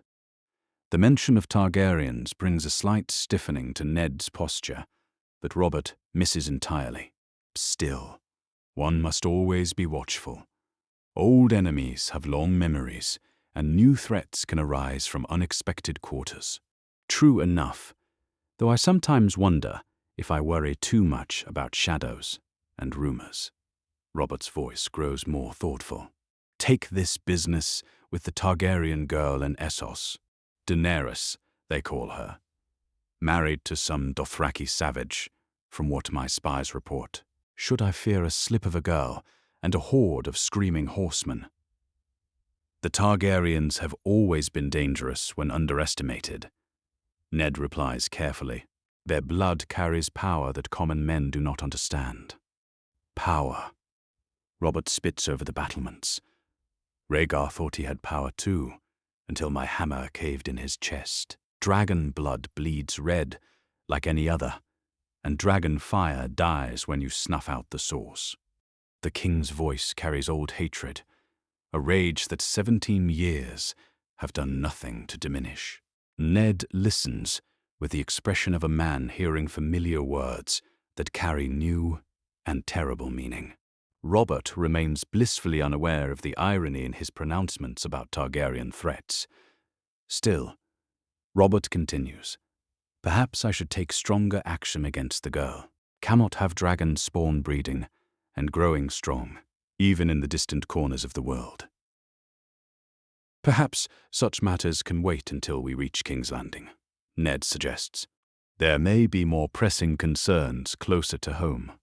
That evening's feast proves even grander than previous nights, with every great house of the North represented and every toast drinking to the new hand's health and wisdom. Robert holds court from the high table, regaling guests with stories of past glories, while Cersei smiles and nods at appropriate moments. To observers, the royal couple appears perfectly united in supporting their host's elevation. Yet those who know how to read the subtle signs might notice the careful distance Cersei maintains from certain conversations. The way her green eyes track between Robert and Ned like a hunter watching prey. They might observe how Ned's responses seem measured and diplomatic, where once they would have been direct and honest. The undercurrents of their morning negotiation flow beneath the evening's festivities like a river running silent under ice. "To think," Robert declares, raising his cup toward the assembled crowd, "that the bastard boy we used to tease in our youth has grown into such a fine young man at the wall. Jon Snow, was it? Ned's told me the lad has distinguished himself among the Night's Watch." The comment brings immediate tension to the high table, though Robert notices none of it. Cersei's fingers tighten, almost imperceptibly, around her wine cup, while Ned's face grows even more carefully neutral than before. The irony of Robert praising a Targaryen heir, while condemning Targaryen blood, hangs in the air like smoke from the hearth fires. The boy has always shown promise. Ned manages, his voice steady despite the dangerous ground the conversation treads. The wall will make good use of his talents. Indeed, strange how bastards sometimes turn out better than their true-born siblings, is it not? Robert laughs at his own observation, completely missing the way both his wife and his friend have gone rigid with tension. Perhaps it is the lack of expectation that frees them to excel on their own merits. The conversation moves on to safer topics, but the damage is done. Both Cersei and Ned have been reminded of the precarious nature of their new alliance, of how easily Robert's casual words could turn deadly if he ever learned the truth about the bastard he casually praises. Later that night, as wine flows freely and inhibitions lower, Robert pulls Ned aside for a private conversation in an alcove away from the crowd's attention. The king's face grows serious, marked by shadows that speak of burdens carried too long alone. "Ned, there are things I need to tell you about King's Landing, things that Jon Arryn discovered before he died." Robert's voice drops to barely above a whisper. "I fear our capital is rotten with corruption and conspiracy. The Queen's family grows too powerful, too confident. I need someone I can trust absolutely to help me navigate these treacherous waters." The confession strikes Ned like a physical blow, coming as it does after his morning agreement with Cersei. His friend's trust feels like a weight upon his shoulders, a reminder of how far he has already strayed from the path of simple honor. What manner of things? Questions about legitimacy, about the line of succession. Jon was investigating matters that made him enemies, Ned. I believe his death may not have been the natural thing we assumed. Robert's eyes show a fear that kingship has brought him, the paranoia that comes with wearing a crown. I need your help to discover the truth, whatever the cost. Before Ned can respond, shouting erupts from the courtyard below. Men's voices carry alarm and urgency, calling for maesters and lords with the desperate tone that speaks of disaster. Both Robert and Ned rush to the windows, peering down into the torchlit space where people cluster around a small, still form. It's Brandon Stark, someone calls up. The boy has fallen from the tower. The feast dissolves into chaos as people rush toward the courtyard. But Ned is already running, his face white with terror for his son. Robert follows, his own fears forgotten in the face of his friend's crisis. Neither man notices how Cersei remains at the high table for several long moments, her beautiful face showing no surprise at the commotion below. In the courtyard, they find Bran lying unconscious, his small body broken but still breathing. Maester Luwin kneels beside him, his weathered hands checking for signs of life, while Catelyn cradles her son's head in her lap. The boy's stillness terrifies everyone present.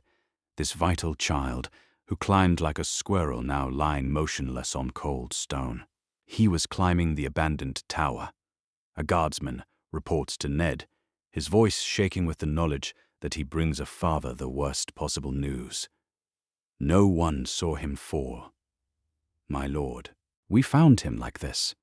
Robert places a heavy hand on Ned's shoulder, offering what comfort a king can give to a grieving friend. The boy is strong, Ned. He will survive this. Boys his age have survived worse falls and lived to tell the tale. Yet even as Robert speaks words of hope, both men know that Bran's climbing days are likely over forever. The boy who could scale any wall in Winterfell now lies broken, his future changed in an instant by forces no one can control or understand. As the crowd disperses, and Bran is carried to his chambers for Maester Luwin's ministrations, the political implications of the accident begin to ripple through the assembled nobles. Plans must change, departures must be delayed, and the careful balance of power that shapes kingdoms must adjust to accommodate this new reality. Neither Robert nor Ned realizes that the boy's fall may not have been the accident it appears. Neither sees how this tragedy serves the interests of those who benefit from chaos and distraction. The Game of Thrones continues even as families mourn, and those who play it best are often those who can create tragedies as easily as they exploit them. The silver lock of hair rests hidden in its secret place, but its influence spreads through Winterfell like ripples in a still pond. What began as evidence of love has become the foundation for dangerous alliances, and those alliances are already shaping events in ways their makers never intended. The wall looms above Castle Black like a great white gravestone, its ancient ice gleaming in the pale morning light as Jon Snow walks the battlements with growing unease. 3 ravens have arrived from Winterfell in the past fortnight, each bearing messages that seem innocent on the surface, but carry undercurrents of warning that chill him more than the northern wind. His father's words echo in his memory. Be watchful in all things, trust few, and speak less of family matters. But watchful of what? Jon has found no answers in the familiar routines of training and duty that fill his days at Castle Black. If anything, his fellow brothers have begun treating him with a deference that feels wrong, a careful respect that goes beyond what a bastard should command. Even gruff Sir Alliser Thorne has moderated his usual cruelty, and that change troubles Jon more than open hostility ever could. The sound of approaching horses breaks his brooding thoughts. A small party rides up the King's Road toward Castle Black's gates, their banners streaming in the cold wind. Jon recognizes the golden lions of House Lannister, even from this distance, and his heart sinks as he realizes who leads the party. Tyrion Lannister, The imp, the queen's brother, whose sharp wit and sharper eyes miss nothing of importance. Visitors from the south, observes Samwell Tarly, climbing the last few steps to join Jon on the wall's summit. The fat boy has been at Castle Black for only a few days, but he has already proven himself a loyal friend and willing listener. They look rich enough to buy and sell half the Seven Kingdoms.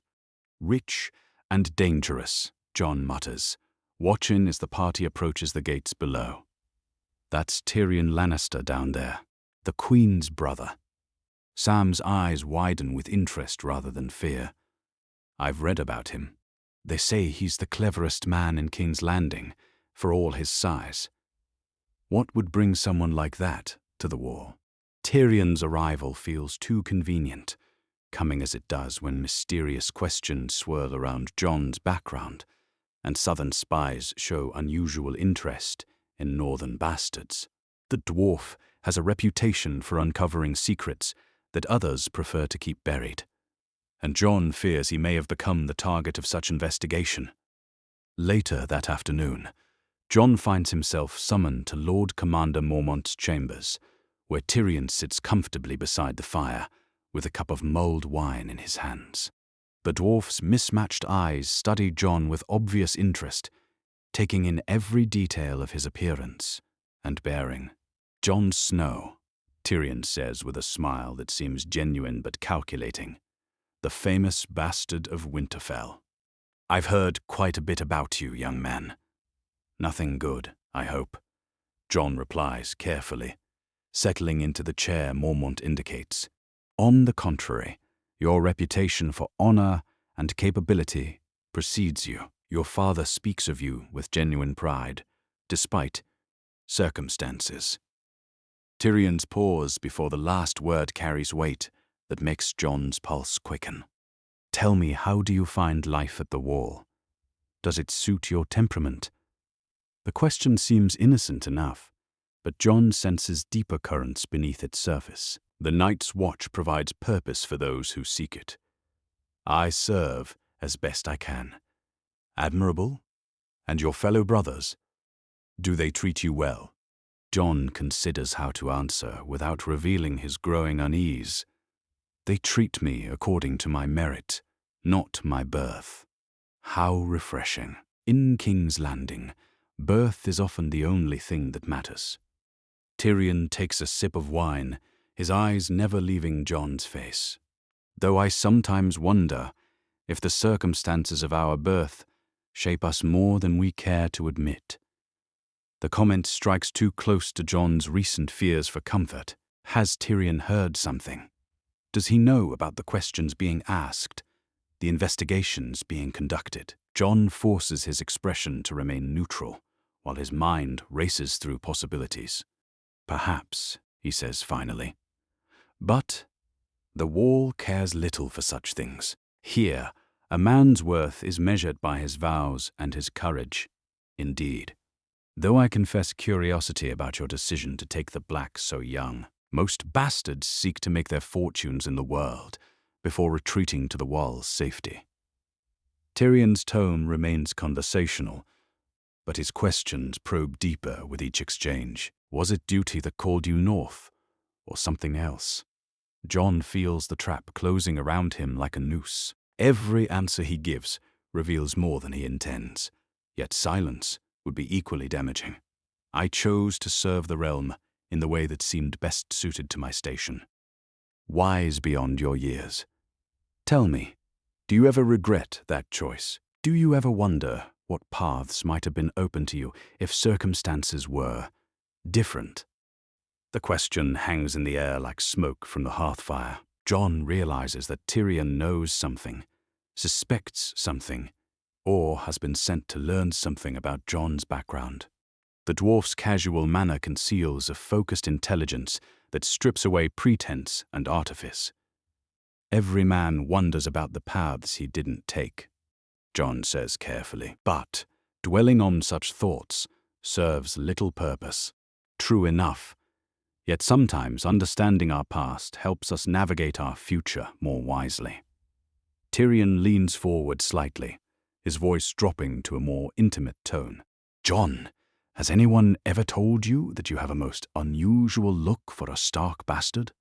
The comment hits Jon like a physical blow. His hand moves instinctively toward his sword before he catches himself, but not before Tyrion notices the reaction.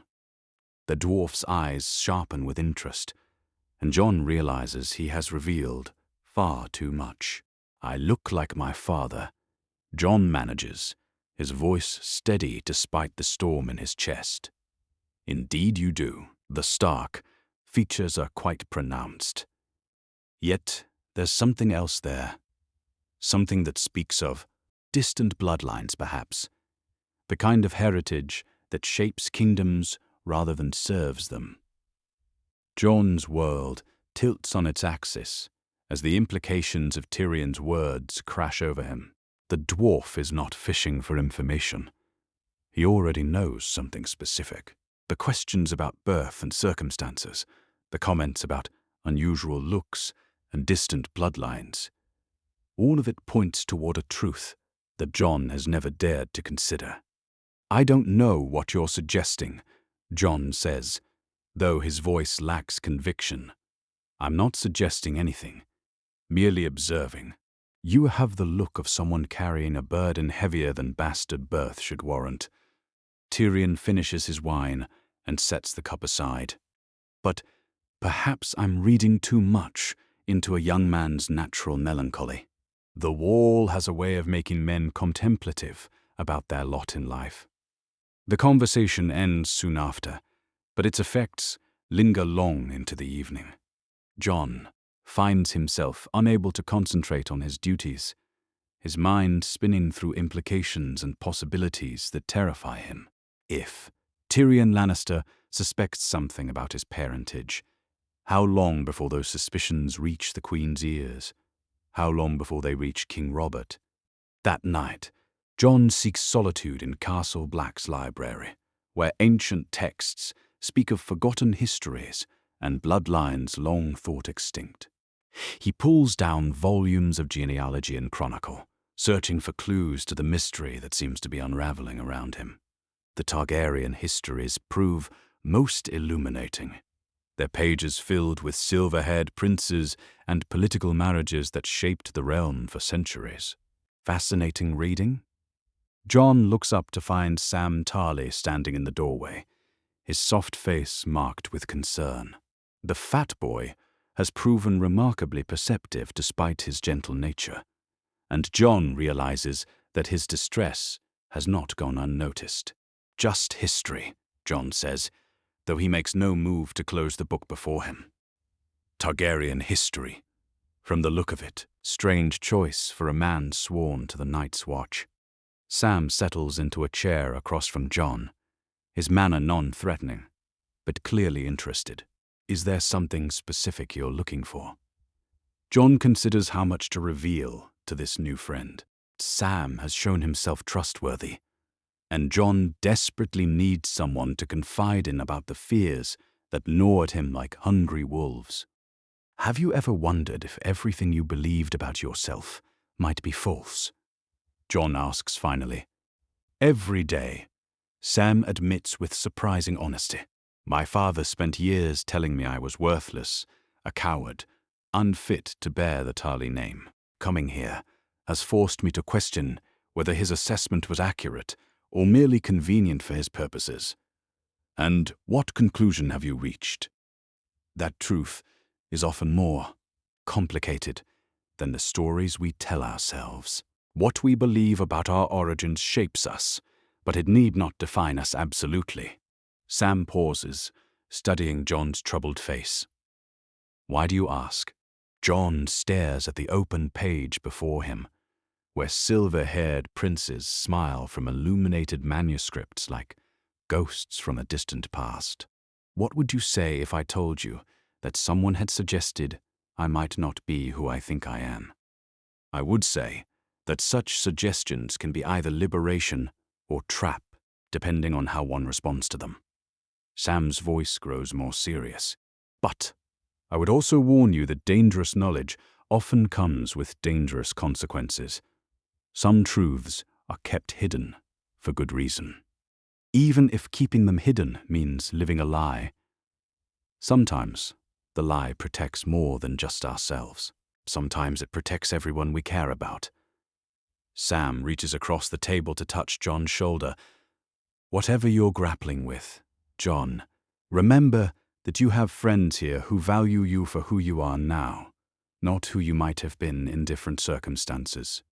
The conversation continues late into the night. Two young men share in fears and doubts, while ancient texts whisper of bloodlines and destinies that may yet shape their lives. Jon finds some comfort in Sam's friendship, but the questions raised by Tyrion's visit continue to burn in his mind like fire.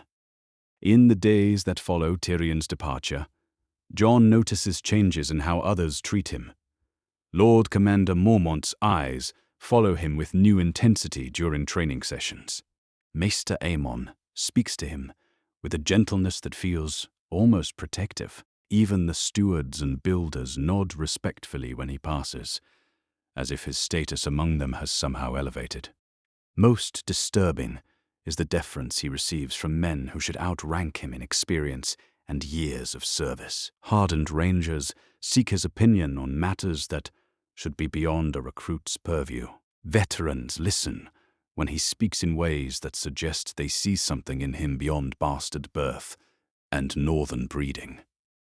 The attention terrifies Jon more than anonymity ever could. He begins to understand that his life has become the subject of interest for people whose attention can prove fatal. The wall, which once seemed like a refuge from the world's dangers, now feels like a trap that offers no escape from forces gathering beyond its ancient ice. As he stands watch on the wall's summit, gazing out over the haunted forest where darker threats than politics lurk in shadow, Jon realizes that his childhood has ended forever. Whatever truth lies buried in his past is stirring to life, and its awakening may cost him everything he has ever known or loved. The bastard boy of Winterfell faces a choice that will define the rest of his life. Seek the truth and accept its consequences, or live forever in ignorance of his own identity. Neither path offers safety, and both lead toward futures he cannot yet imagine. The sound of hoofbeats thunders across Winterfell's courtyard as Stannis Baratheon rides through the gates with 50 armed men at his back, their arrival unannounced and unwelcome. His banners stream in the cold wind, the crowned stag of House Baratheon on a field of gold, but darker and more severe than his brother's heraldry. The men who follow him are hard-faced veterans of the Siege of Storm's End, loyal to their lord's iron discipline and unforgiving sense of justice. Ned Stark emerges from the great hall to greet this unexpected guest, his face carefully composed despite the alarm bells ringing in his mind. Stannis has never been one for social visits, and his arrival with armed men suggests purposes that go beyond fraternal duty. The timing, coming so soon after Cersei's ultimatum and the web of secrets threatening to unravel, fills Ned with dread. "Lord Stannis," Ned says, offering a respectful nod. "Winterfell welcomes you, though we were not expecting your arrival." Stannis dismounts with the stiff precision that marks all his movements, his jaw set in the grim expression that has made him feared throughout the Seven Kingdoms. "Lord Stark, I come on urgent business that cannot wait for formal invitations. I must speak with you and my brother immediately." Of course, King Robert is in his chambers, recovering from last night's feast. I shall summon him. And Lord Stark. Stannis fixes him with eyes like chips of flint. "This matter concerns certain irregularities that have come to my attention. Questions about bloodlines and legitimacy that may threaten the stability of the realm." Ned's blood turns to ice water in his veins. Stannis knows something, suspects something, or has discovered something that could destroy them all. The game that began with Cersei's discovery of silver hair has spiraled beyond anyone's control, drawing in players who show no mercy for the weak or unprepared. Meanwhile, in her chambers, Queen Cersei paces like a caged lioness as reports reach her of Stannis' arrival. Her carefully laid plans feel suddenly fragile, threatened by forces she cannot control or predict. Stannis Baratheon has always been dangerous, precisely because he cannot be bought, seduced, or intimidated. His rigid sense of justice makes him a threat to anyone whose position depends on convenient lies. "My lady," her handmaid reports quietly, "Lord Varys has arrived as well. His party came through the Hunter's Gate just after Lord Stannis entered the main courtyard." The news strikes Cersei like a physical blow. Varys' presence can mean only one thing. The Master of Whisperers has completed his investigation into Jon Snow's background and comes bearing intelligence that will reshape the game entirely. The Spider never leaves King's Landing without compelling reason, and his arrival suggests that events have moved beyond the point where subtle manipulation might suffice. She thinks of the silver lock of hair hidden among her jewelry, of the alliance forged with Ned Stark in the Godswood's shadows. All of it may prove worthless if Stannis and Varys have independently uncovered the truth about Jon Snow's parentage. The realm stands on the brink of chaos, and Cersei realizes that her position may be far more precarious than she believed. At Castle Black, Jon Snow stands in the library with growing desperation as ravens arrive with increasing frequency, each bearing messages more urgent than the last. The latest comes from Maester Aemon himself, written in the ancient Targaryen's careful hand, but trembling with obvious haste. Events move swiftly in the south. The letter reads, "Trust no one beyond these walls. Prepare for the possibility that your past may no longer remain hidden. A friend advises immediate action." The warning chills Jon more than any northern wind. If Maester Aemon counsels flight, then the danger must be immediate and overwhelming. Yet, where can a sworn brother of the Night's Watch flee? His vows bind him to Castle Black as surely as chains, and breaking them would make him a deserter, subject to death wherever he might run. "Bad news?" Sam Tarly asks, noting Jon's pale face and shaking hands. "The worst kind," Jon admits, crushing the parchment between his fingers. "Sam, if I asked you to trust me completely, to follow me without question or hesitation, would you do it?" The fat boy's eyes widen with alarm, but his voice remains steady. "Of course. You're my friend, Jon. Where you go, I go. Even if it meant breaking our vows to the Night's Watch. Even then, some bonds matter more than oaths sworn to dead men and ancient walls." Sam reaches out to grip Jon's shoulder. "What's happening? What has you so frightened?" Before Jon can answer, the sound of a horn echoes across Castle Black's courtyard. A single blast, long and mournful, signals the arrival of visitors from the south.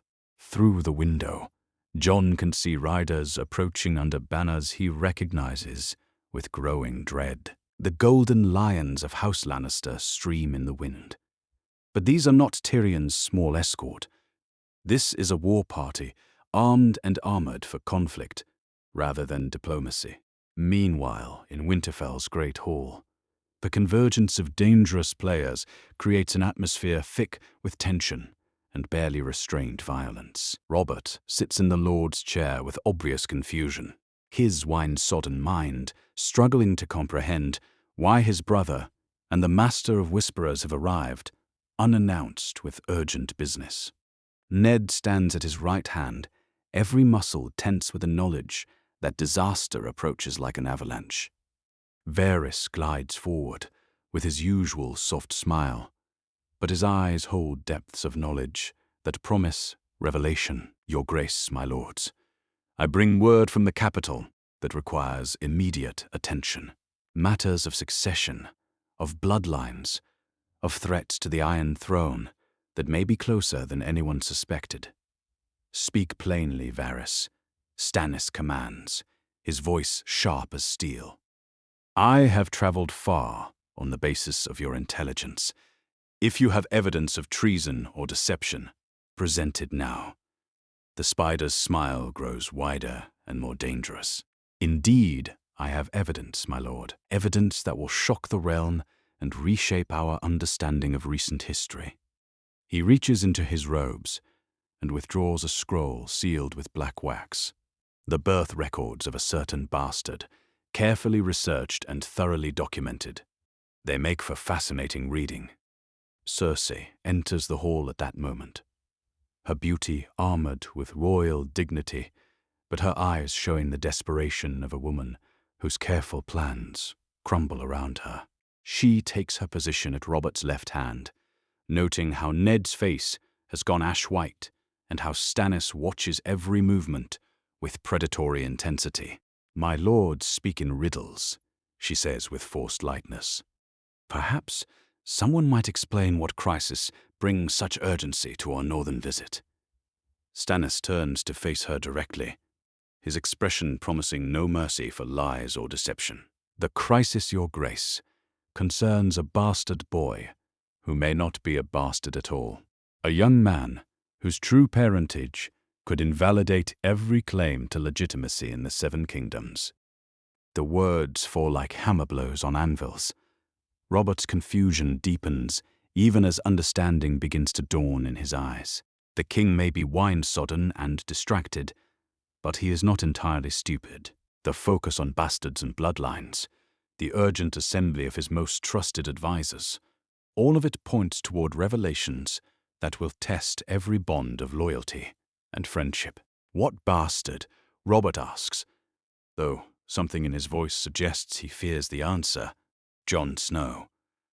Varys answers before anyone else can speak, the supposed son of Eddard Stark, raised at Winterfell and now serving with the Night's Watch. A young man whose birth circumstances prove most interesting upon close examination. Ned feels the world tilting beneath his feet as 17 years of careful deception collapse in a matter of moments. His promise to Lyanna, his protection of Jon, his sacrifice of honor for family, all of it rendered meaningless by forces beyond his control. Ned, Robert says, his voice carrying hurt and dawning suspicion. What do they mean? What about Jon Snow? Before Ned can answer, a commotion in the courtyard draws everyone's attention. Through the great hall's windows, they can see riders approaching under different banners. These bear the direwolf of House Stark, but the men who carry them look grim and travel-stained, as if they have ridden hard from distant places with urgent news. My lord, a guardsman reports breathlessly. Riders from Castle Black.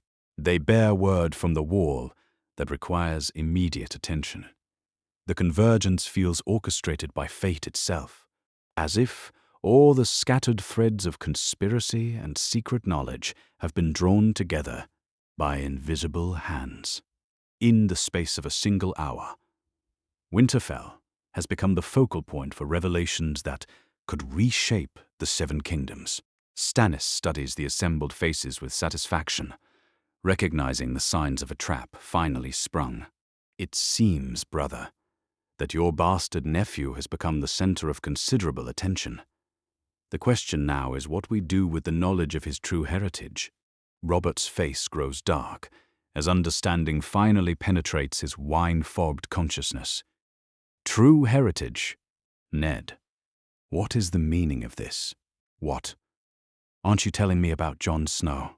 The moment of truth has arrived, bringing with it the weight of kingdoms and the price of secrets kept too long. In Winterfell's great hall, surrounded by enemies and reluctant allies, Ned Stark must finally choose between his promise to a dead sister and his loyalty to his oldest friend. The silver lock of hair, hidden for days among Cersei's possessions, has grown into a weapon capable of toppling thrones and destroying lives. Meanwhile, at Castle Black, Jon Snow makes his own desperate choice. The approaching riders offer no hope of rescue, only confirmation that his time of hiding has ended forever. Whether he flees into the wilderness beyond the wall or stands to face whatever judgment comes from the south, his life, as the bastard of Winterfell, has reached its end. The Game of Thrones shows no mercy for the innocent or unprepared, and winter winds carry the scent of war on their icy breath.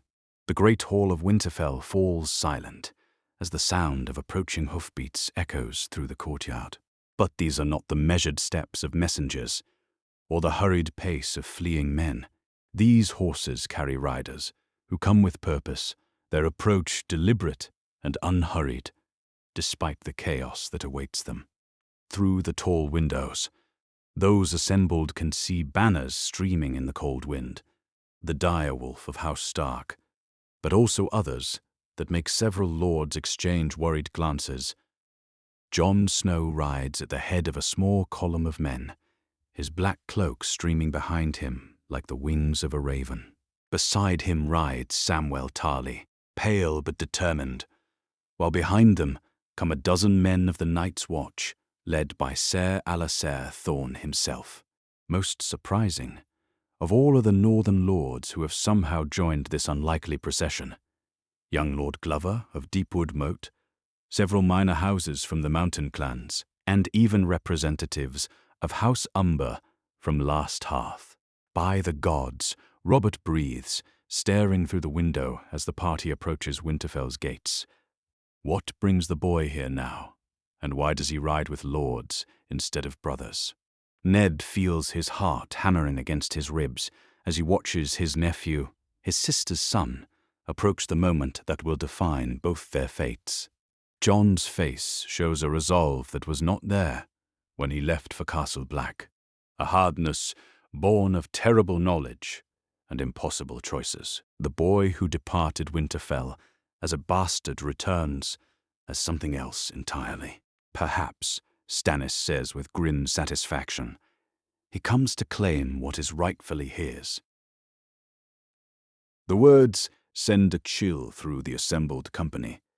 If Jon Snow has learned the truth about his parentage, if he has decided to act upon that knowledge, then the realm stands on the precipice of war, the last time a Targaryen heir pressed a claim against Baratheon rule.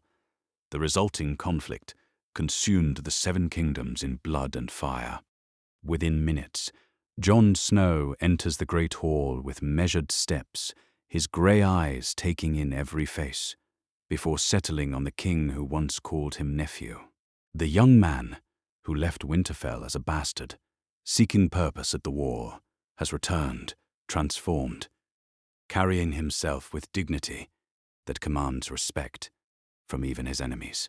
"Your Grace," Jon says, offering a respectful nod, but not the deep bow that might be expected. "My lords, I come before you to speak truths that have been hidden too long in shadow." "Jon," Ned begins, his voice tight with emotion and warning. "You should not be here. Your vows."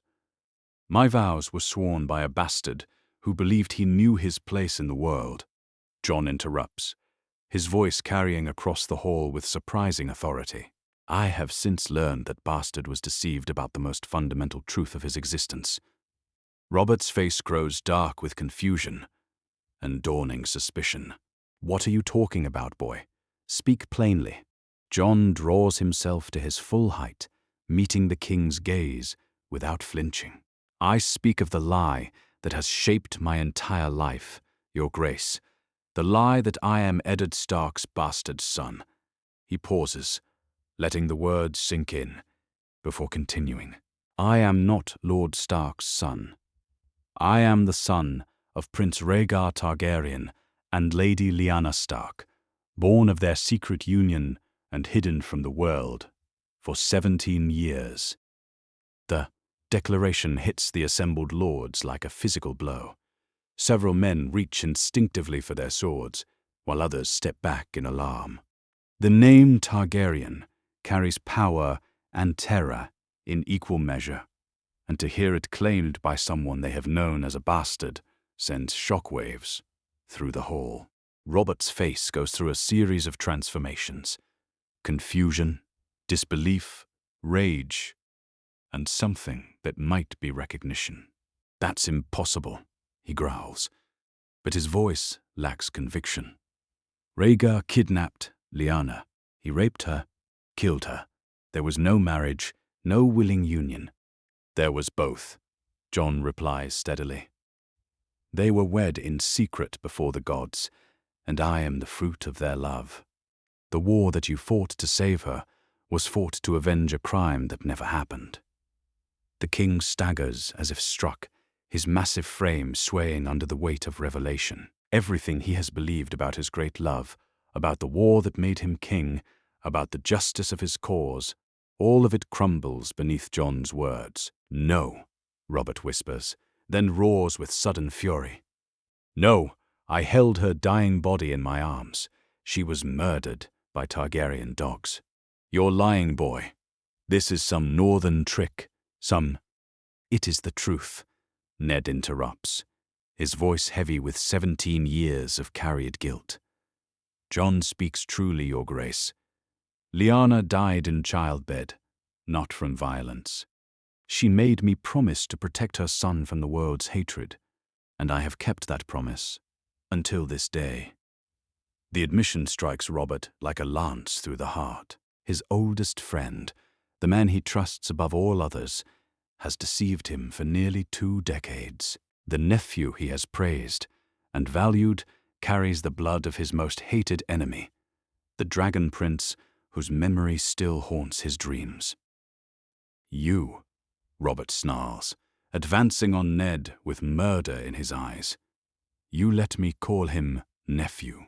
You let me speak fondly of him while knowing he carried that bastard's blood. How could you betray me so completely? To protect an innocent child," Ned replies without backing down. "Jon never chose his parentage, just as you never chose yours. He has lived an honorable life in service to the realm. His blood changes nothing of his character. His blood changes everything." Robert's voice echoes off the stone walls. "He is the son of the man who destroyed my life, who stole the only woman I ever loved. His very existence is an insult to her memory." Jon steps forward, placing himself between the king and his uncle with quiet dignity. "Your Grace, I understand your pain. The loss of Lady Lyanna shaped both our lives in ways neither of us chose. But I ask you to see beyond the circumstances of my birth to the truth of my actions." "What actions?" Robert spits. "You're a bastard who took the black to escape his shame. What have you ever done that matters?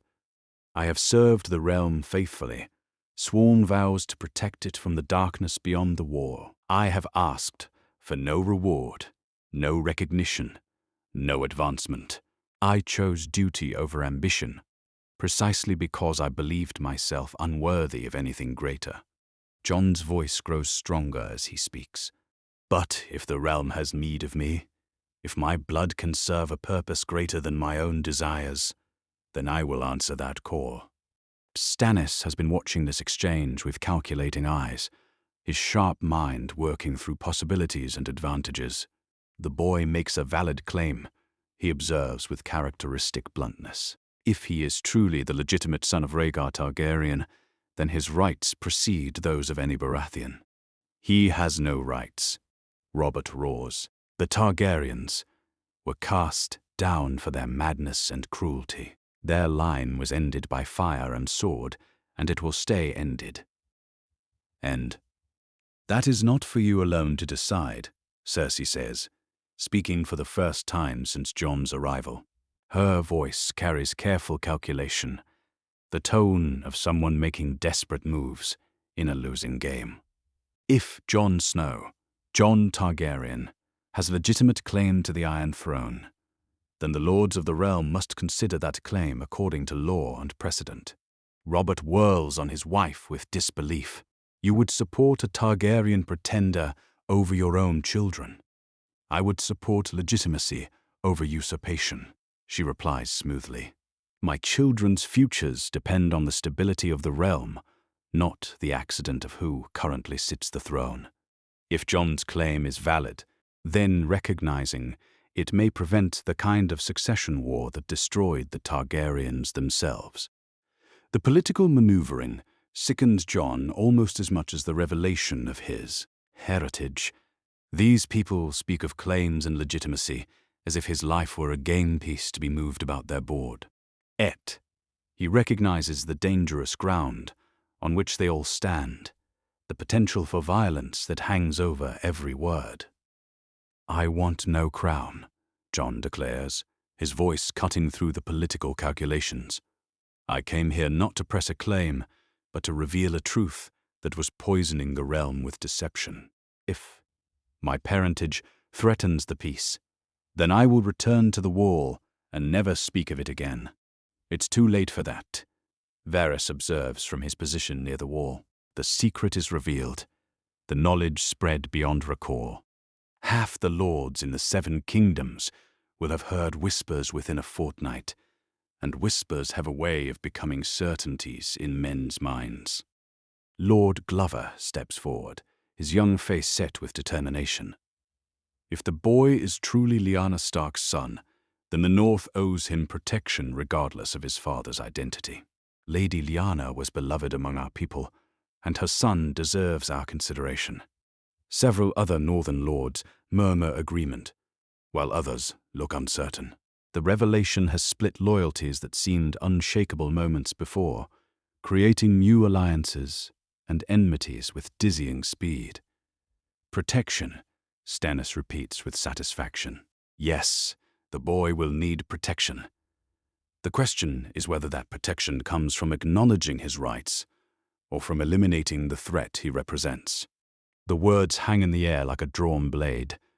Jon feels the weight of kingdoms settling on his shoulders, the terrible burden of blood that he never asked to carry. Round him, lords and ladies calculate advantages and disadvantages, while his very existence becomes the fulcrum on which the realm's future balances.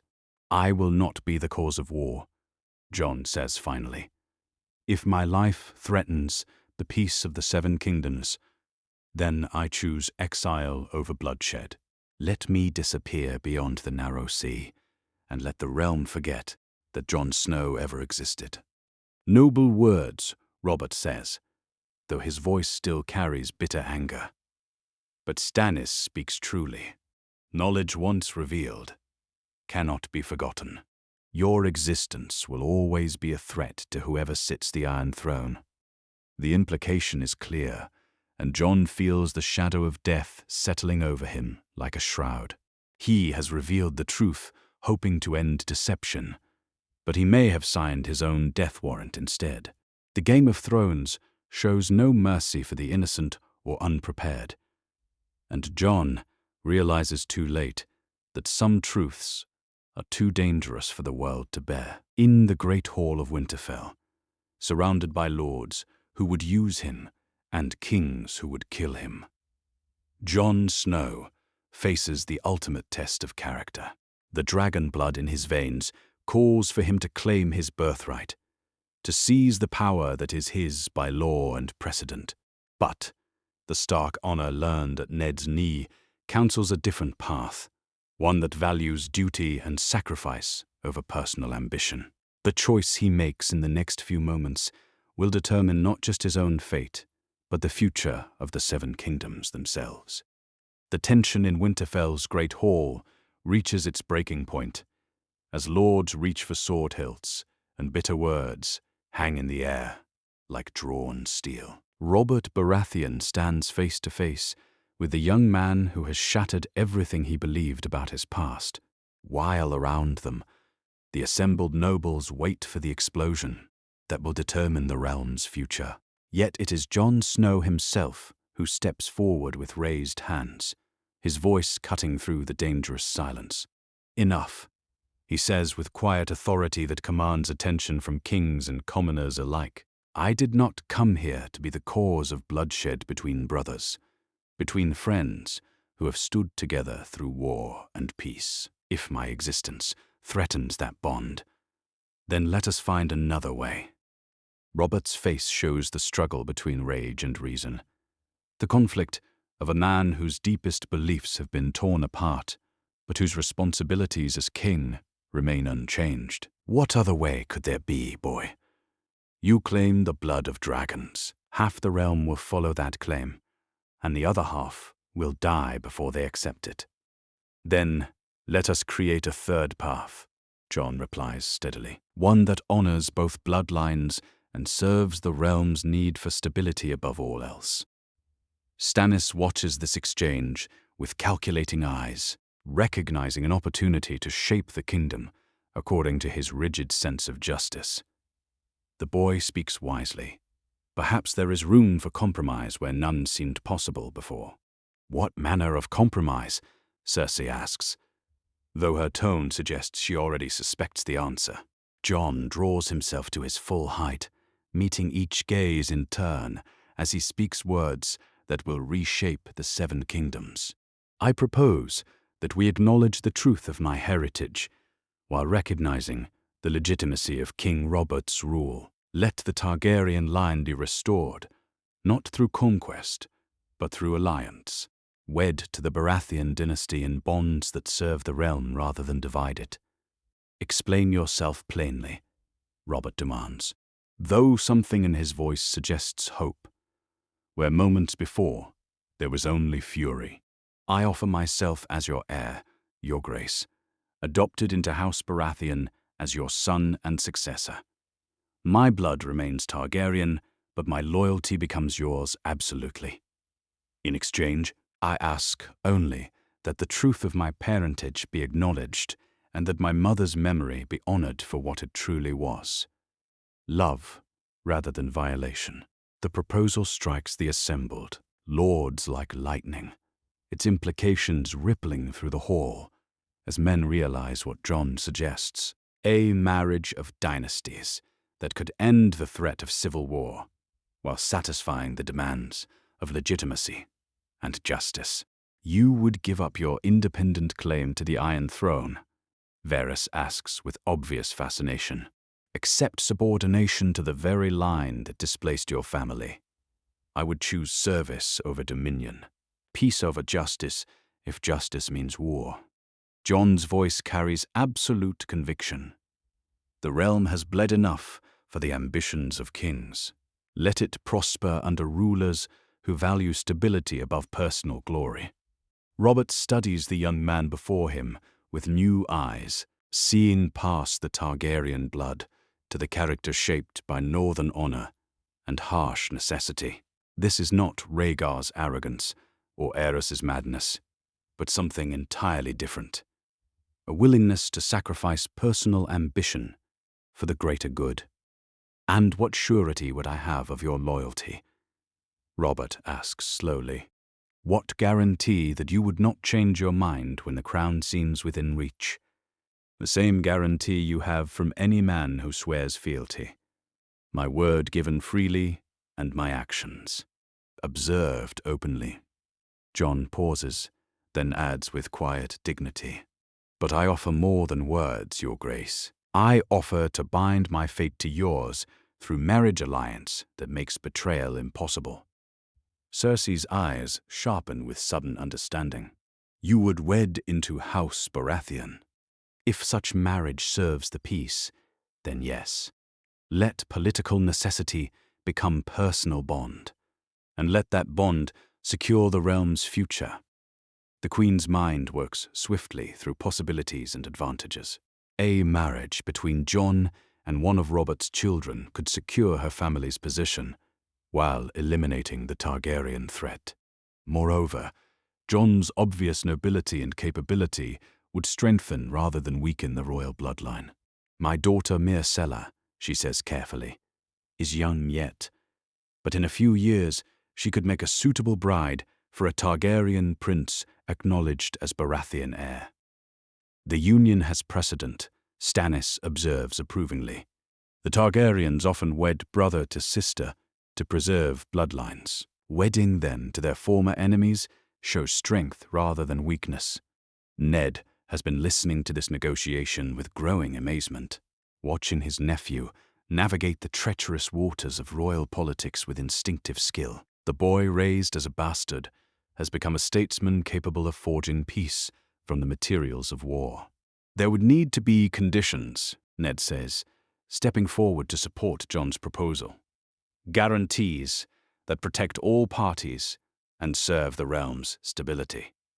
Name them, Robert says, his anger finally cooling into pragmatic calculation.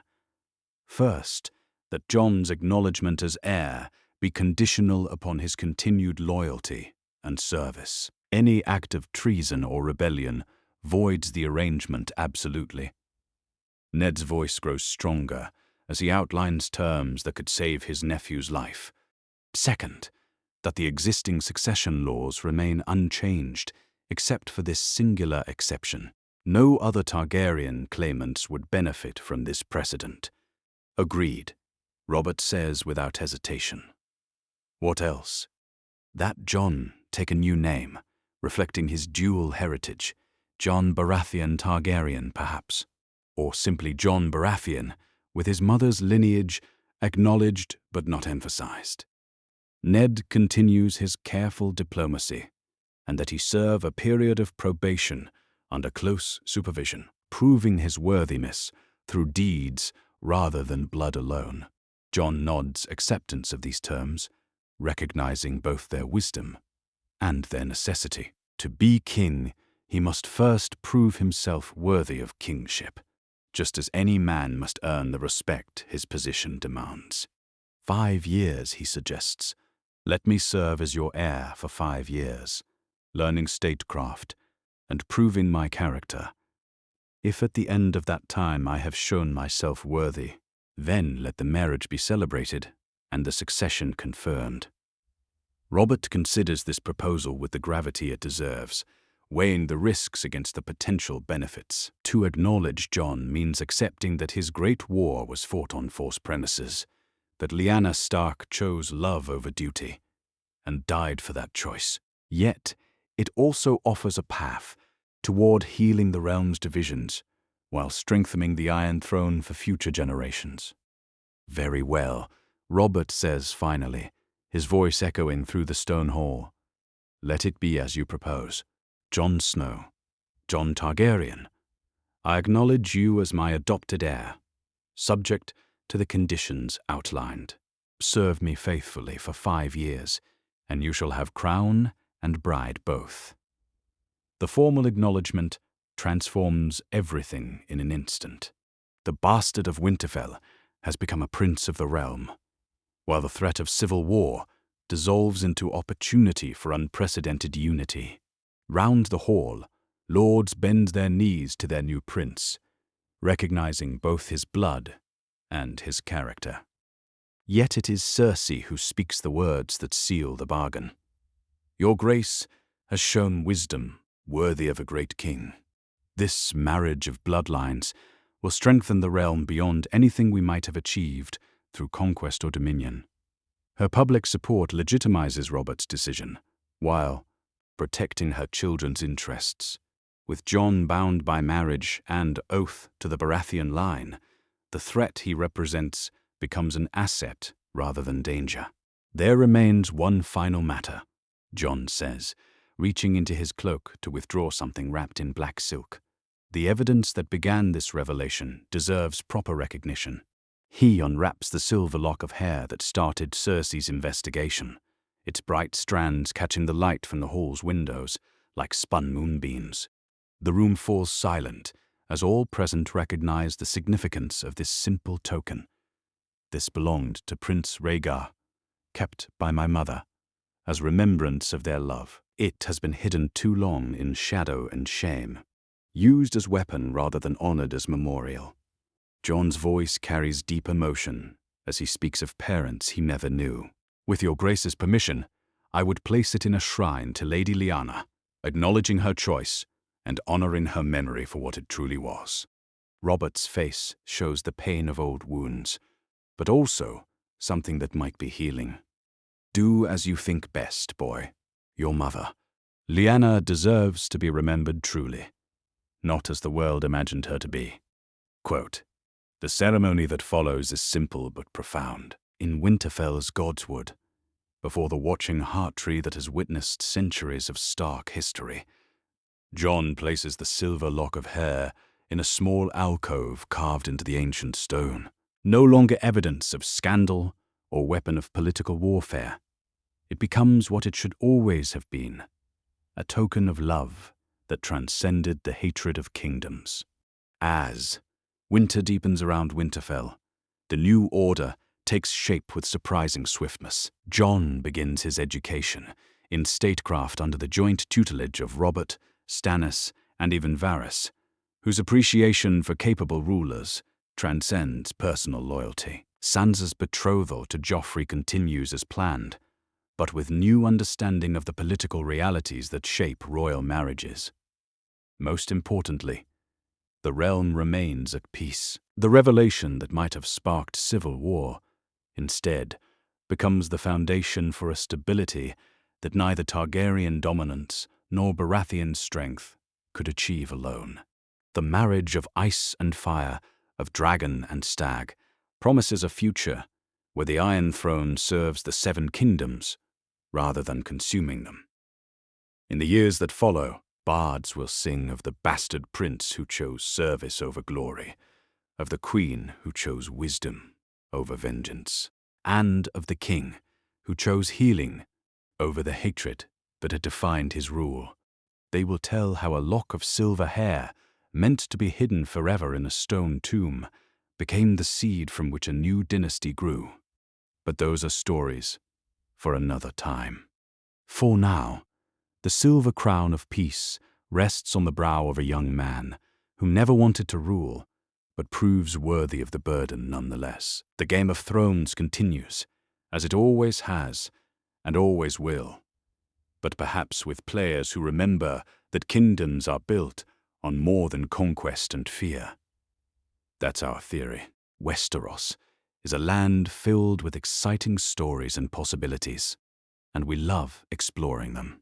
If you want to accompany us on this journey across the Seven Kingdoms and beyond, then please like,